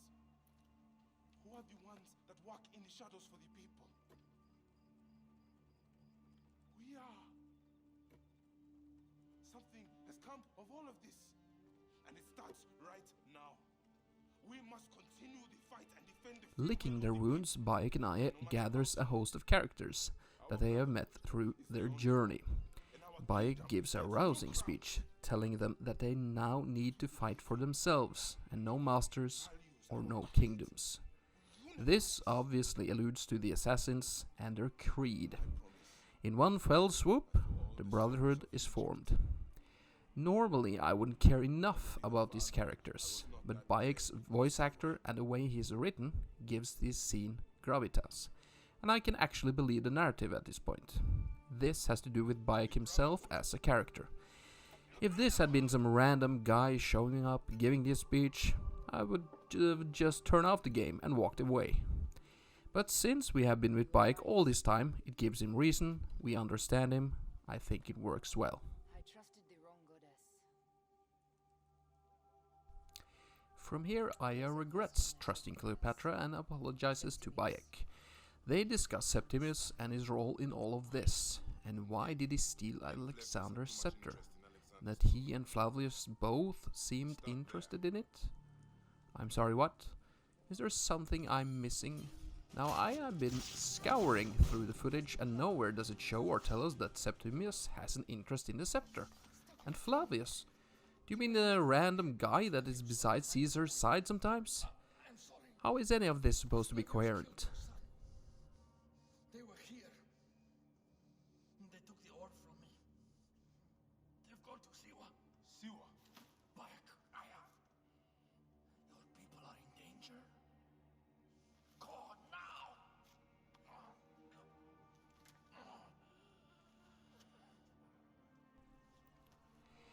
Anyway, Bayek and Aya returns to the tomb of Alexander, finding Apollodorus badly wounded. He tells us that Flavius was behind it all. Who is Flavius? Why should I or we care about him? He is given 30 seconds of screen time before this. Now I suppose the writers didn't quite know how they would implement him in all of this. I fully understand that writing is hard. I've tried it. I'm not really good at it. But you need to give your villain some screen time. If you're going to be vague, fine. Be vague. At least create some mystery in the narrative that your audience find interesting. However, if you go too far, the player will not care, and you end up with this mess. Some sort of plague has hit the village. That viper Flavius did this. We should have ripped out his entrails long before now. Let us get to the vault.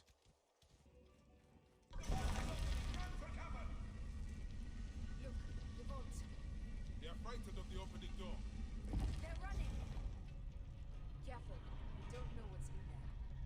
We must find out what happened. Are we dreaming? We have entered the Duat.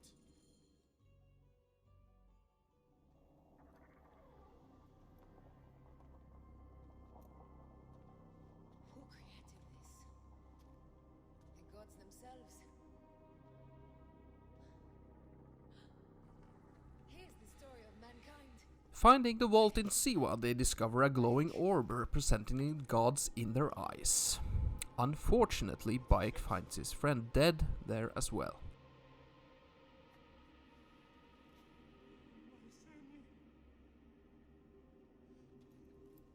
Your life is done here in the desert dust. They took my closest friend. We must rush to stop Flavius. No! We cannot leave him here. He deserves a proper farewell.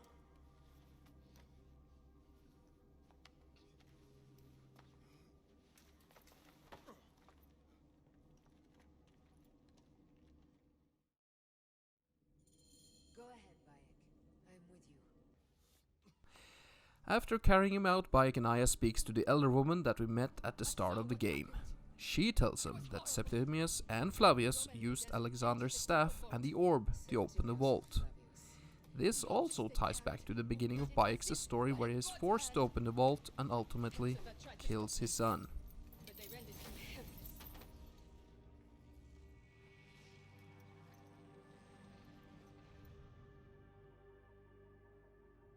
entered the vault, a blue fire seemed to emerge. I fled to Noabel. The entire village lost its reason and fell to the ground like dogs. They have destroyed Siwa! They must die! You must put an end to this! Bayek! Aya! You have the prayers of the entire village to support you. Let us bring Hepzibah to his rest. Then, we will seek justice. Some villagers captured a Roman soldier and questioned him. Flavius is headed for Cyrene, and Septimius for Alexandria. I will kill Flavius. There's a farm at the border of Cyrene. Someone there may have seen Flavius pass through. As for me, I will cut out the heart of Septimius. I feel as though wherever we go, tragedy follows. After embalming Bayek's friend, Aya tells Bayek that Flavius is headed for Cyrene and Septimius is headed for Alexandria. They agree to go their separate ways.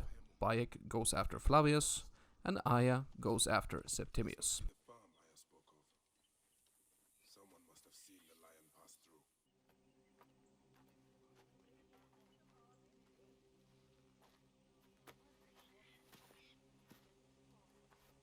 Stop, Meneruka! I beg you!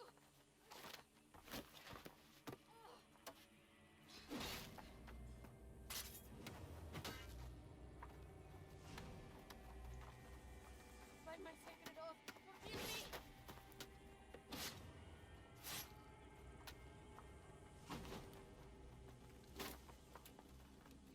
Peace! I am not your enemy!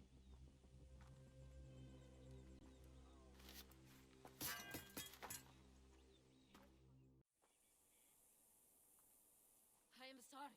It is just... He was such a gentle soul. Once had me treat a wounded dog he had caught in a snare. Why would he do this? I have seen this before, in Siwa. I'm looking for the soul eater responsible, Flavius. The proconsul? That sack of rancid goat shit murdered my son, raised my village, and now marches through your land with the light of Amun-Ra. Come. Let us search the farm. Look for survivors. I am Bayek of Siwa. Praxila, of this land gone mad.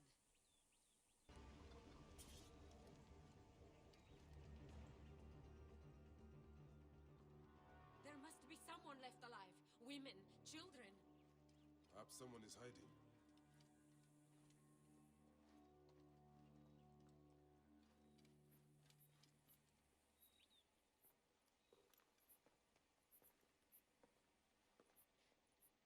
Nanette, are you all right? What happened here? Red cloaks and that milk soup with the lion's head. Took anyone who could work. Farmhands, my son Kade, everyone. Then he came. Dark eyes hooded as a raven. I wanted to throw stones to shoo him off. Something golden, bright in his claws. Held it up, crowing as they fell before him. Some by their own hands, others by those dearest to them. Against nature, everyone crying, screaming, running, dying. How did you No one sees Punenet, an old woman's husk with clouded eyes. But I saw them. Didn't cry out. Bit my tongue till I choked on the blood. The men who did this? We will find them. Better hurry, girl. Raven flew north to the home of the huntress. Overheard Red Cloaks squawking. Bring Kade back to me. I will try. Flavius also robbed me of my boy. Let us bring Nanette to my... Before we can find our target, we stop at a farm, where we find some people poisoned by Flavius and his newfound powers. We meet yet a new character named Praxila and a blind old woman describing how the attacks happened. Now, I don't think this short stop on Bayek's journey is a way for the developers to pad the game any further. It is, however, a poor last attempt at showing how evil Flavius is. This is, as we all now know, too late and futile for previously explained reasons. Yes, Cyrene, the shining porticos of Roman conquest. It is north of here. If Flavius is there, I will find him and destroy every fiber of his car.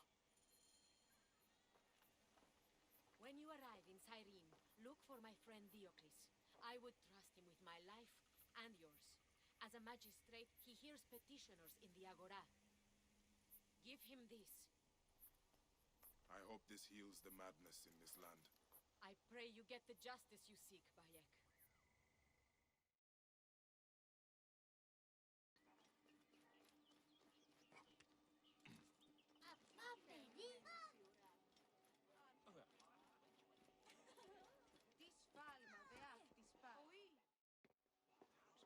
Came back from Balagre with a crook up his arse. Demanded my taxes for the We then make contact with Diocles, and he tells us where we can find Flavius. My wife said no good would come of defying him. I hate it when she's right. Leander will pay. You have my word. Your word, Diocles? Will that sow my scorched fields? Bring my goats back to life? I am done with you, and this land. Your word. Pah. And how has our most venerated magistrate extorted you, Egyptian? Praxilla said you could help me. I am Bayek. Is he all right? As well as it.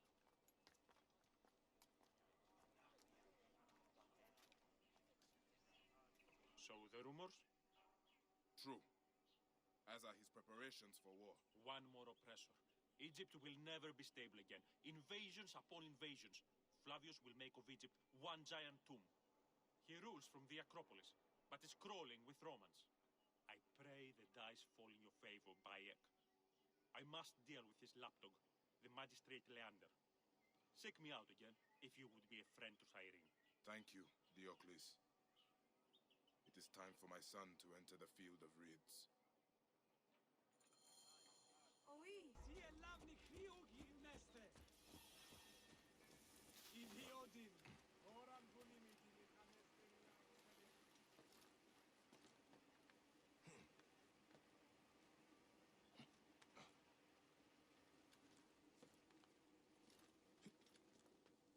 I should be cautious around here.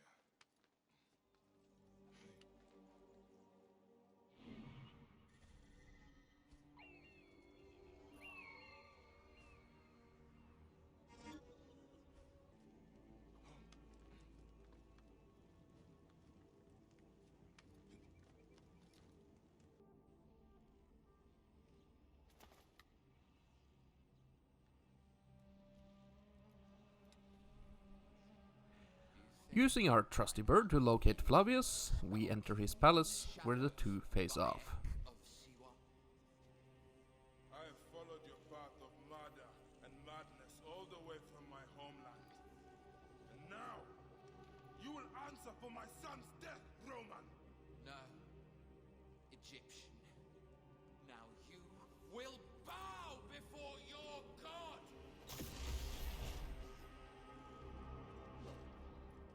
Murdered my son! My friends!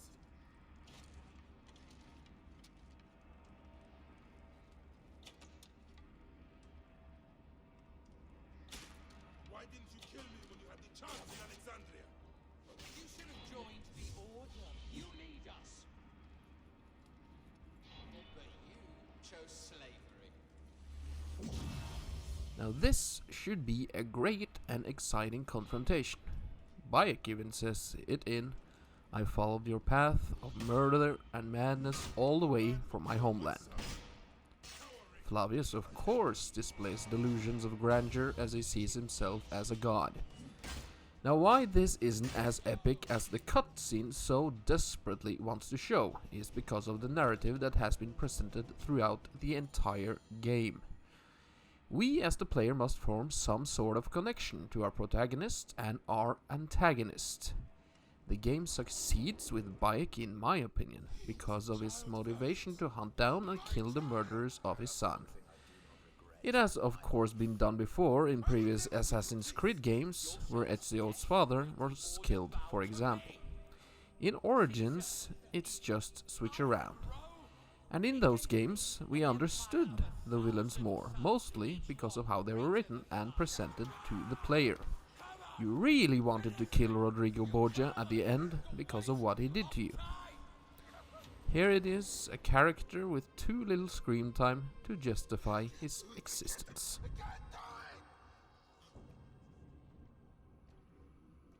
It's alright, Papa. No. I will lose you forever. Not forever. I will be waiting for you in the field of reeds.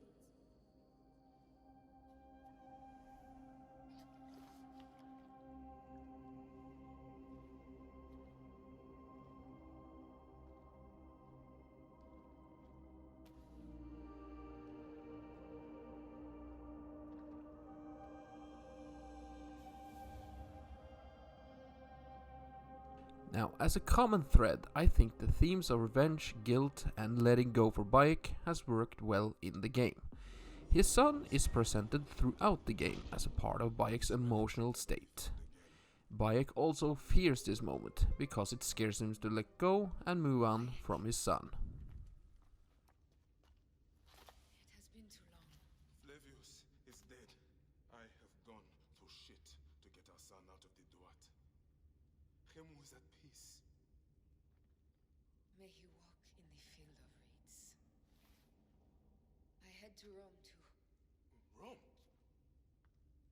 You still entertain folly with these ambitions? I have made mistakes. You have made mistakes. Aya? You waste your energy. Ah.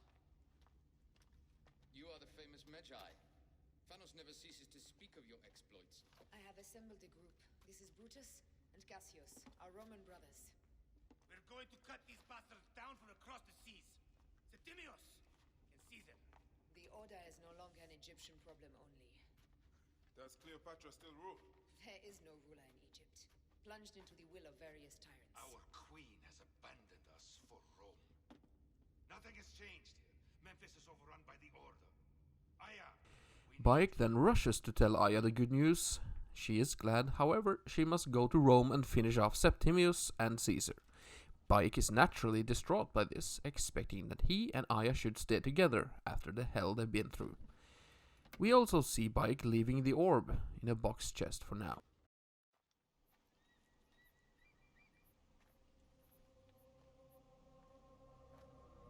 Our victories have multiplied, our bond not so. We could never have been. Everything has told us our love is impossible. You are right. Something bigger has called us. But our love lives in the Duat. Only now we are letting go. Let the gods decide. The gods are dead.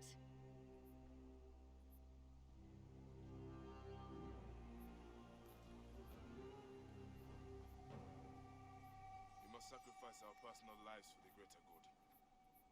All this darkness was for a reason. I was wrong to be so reckless in public without killing. We must work in the shadows. Egypt has fallen. Greece also. And Rome will fall too. All will fall to the creed, yet no one will know. Bayek and Aya meet for the last time, discussing pragmatically about the way forward. Both agree that the relationship has come to an end. They now seek other goals for the greater good. Putting this into a narrative context, Bayek and Aya's relationship is another positive aspect of the game. When we first see them together in Alexandria, their love is well acted and told, giving us as the player an anchor to hold on to. In terms of using this as a springboard for establishing the Assassin's Brotherhood, it comes off as underdeveloped, almost as if the dev team forgot that they were making a game of the creation of the Brotherhood. It even says it in the title, Assassin's Creed Origins. Yes, they do try to tie it together in a nice bow at the end, but it doesn't work very well, as we now shall see.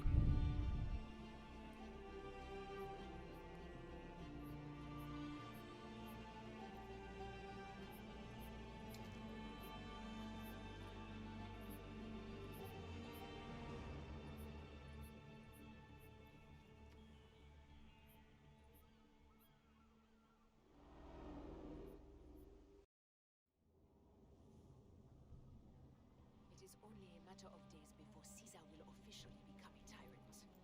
There he is. People love you, Caesar. You're a god. The Senate will not bow so easily. A parliament of clucking hens. Let me be your wolf.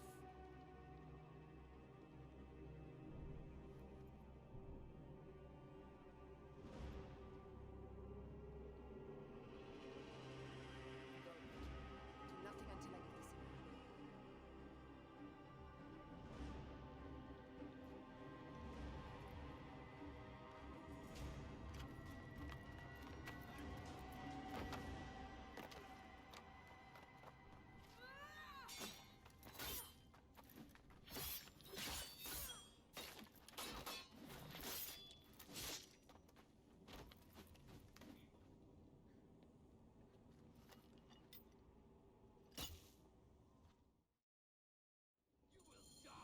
So Caesar is the king of the Order now. Caesar is the father of understanding. You and Caesar will die. You are meddling with the affairs of the Order. The Order is greater than Rome. Go back to Egypt with the rest of the liars and slaves. Huh. You make me understand why murder is just. I command armies. I control greatness. I will erase your order from me. Kneel to Caesar. Kneel to Rome. It feels good to see us. We are the writers of history.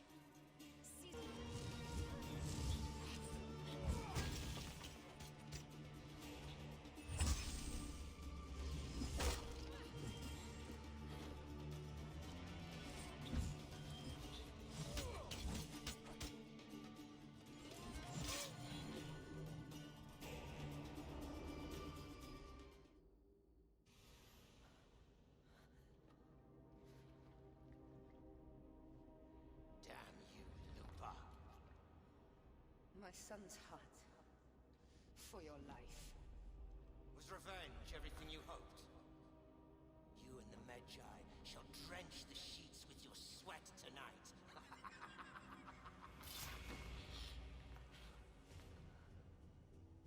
This stuff. With the Order, I served then on your beloved Egypt. And I'll be rewarded in the afterlife. An eternity of drinking and whoring with my brothers. The only thing that waits for you is oblivion. For your name, your order, and the rotten corpses of your Gabignani. Up and devour your fetid heart.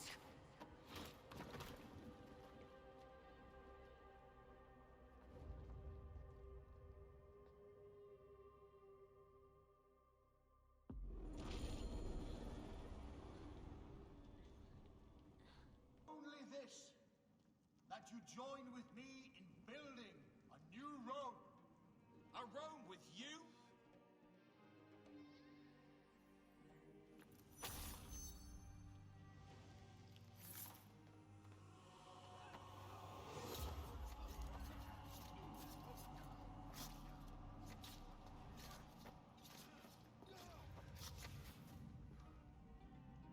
You too, my child.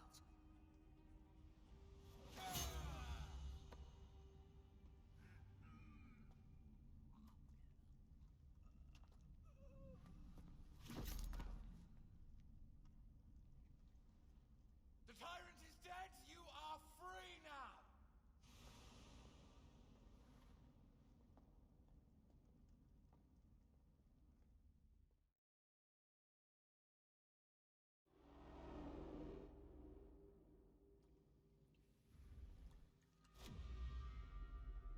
Do I know you? You who strikes from the shadows. The same fate will come to all despots. In the end, it is impossible not to become what others believe you are. And Aya is in Rome and is going after the two final targets, Septimius and Caesar. She kills Septimius in a fight, whereas Caesar is killed like we all know in history. Only difference being Aya has the first stab, while the rest come in and finish him off. It's a shame really that the 2 or 3, counting Flavius' final bosses, are completely uninteresting and serves as a means to an end. In all their assassination cutscenes, they display illusions of themselves as they want to be seen. What should have been a natural narrative arc comes off as stupid and meaningless in the end.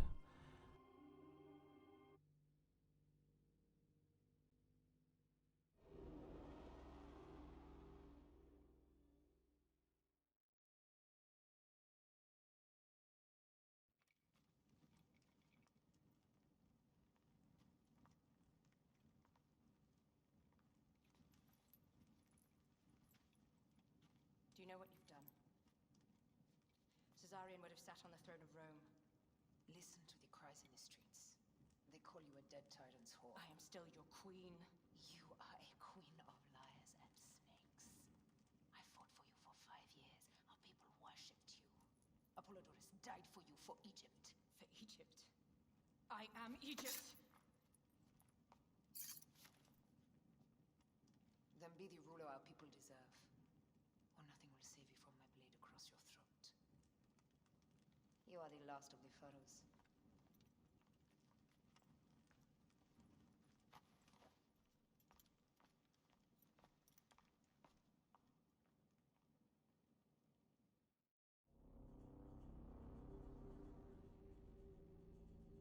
Knows of our existence. Like a moon, we are the hidden ones.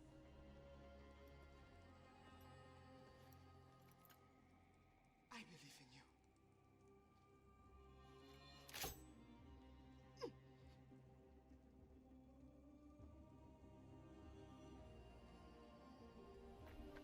The irony of freedom. We are free of each other, yet it brings me no happiness. We must move forward. Remain in our tempest of blood poetry. Despite it all, we dance, and they die. From darkness we have come, and in darkness we shall stay. Humans are not meant to last forever, but this creed will.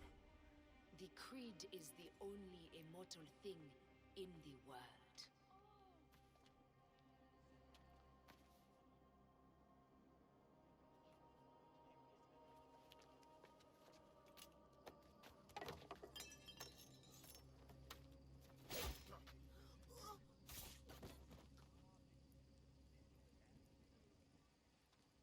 Go home. You're free.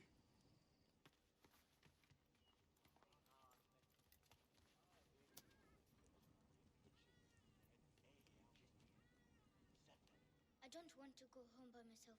I'm scared. Should we take him to the bureau? No.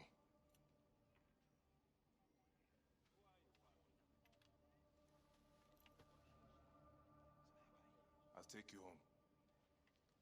Let nothing grieve you beyond measure, for your life is short and time will claim its toll. But I am no longer who I was.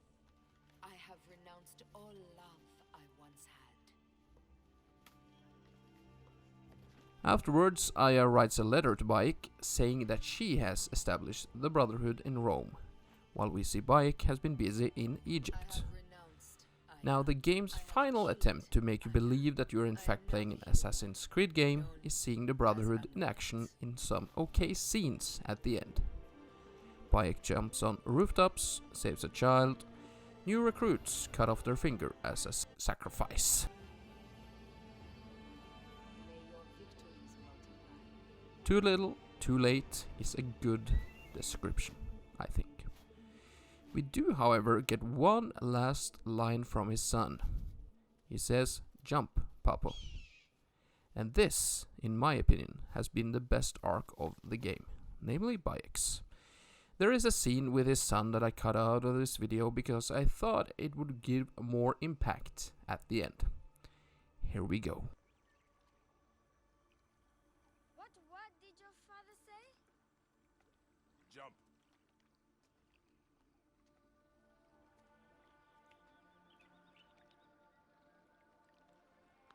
Don't think so long. Jump. Yes, Papa. Trust me, you can. I do. I will. Jump then. Come back. You're not ready. I can do it, Papa. I can. Papa? Jump. And that is the end of my narrative for Assassin's Creed Origins. Thank you all for watching. I'm Mr. Long Rusty, and I hope you found this interesting.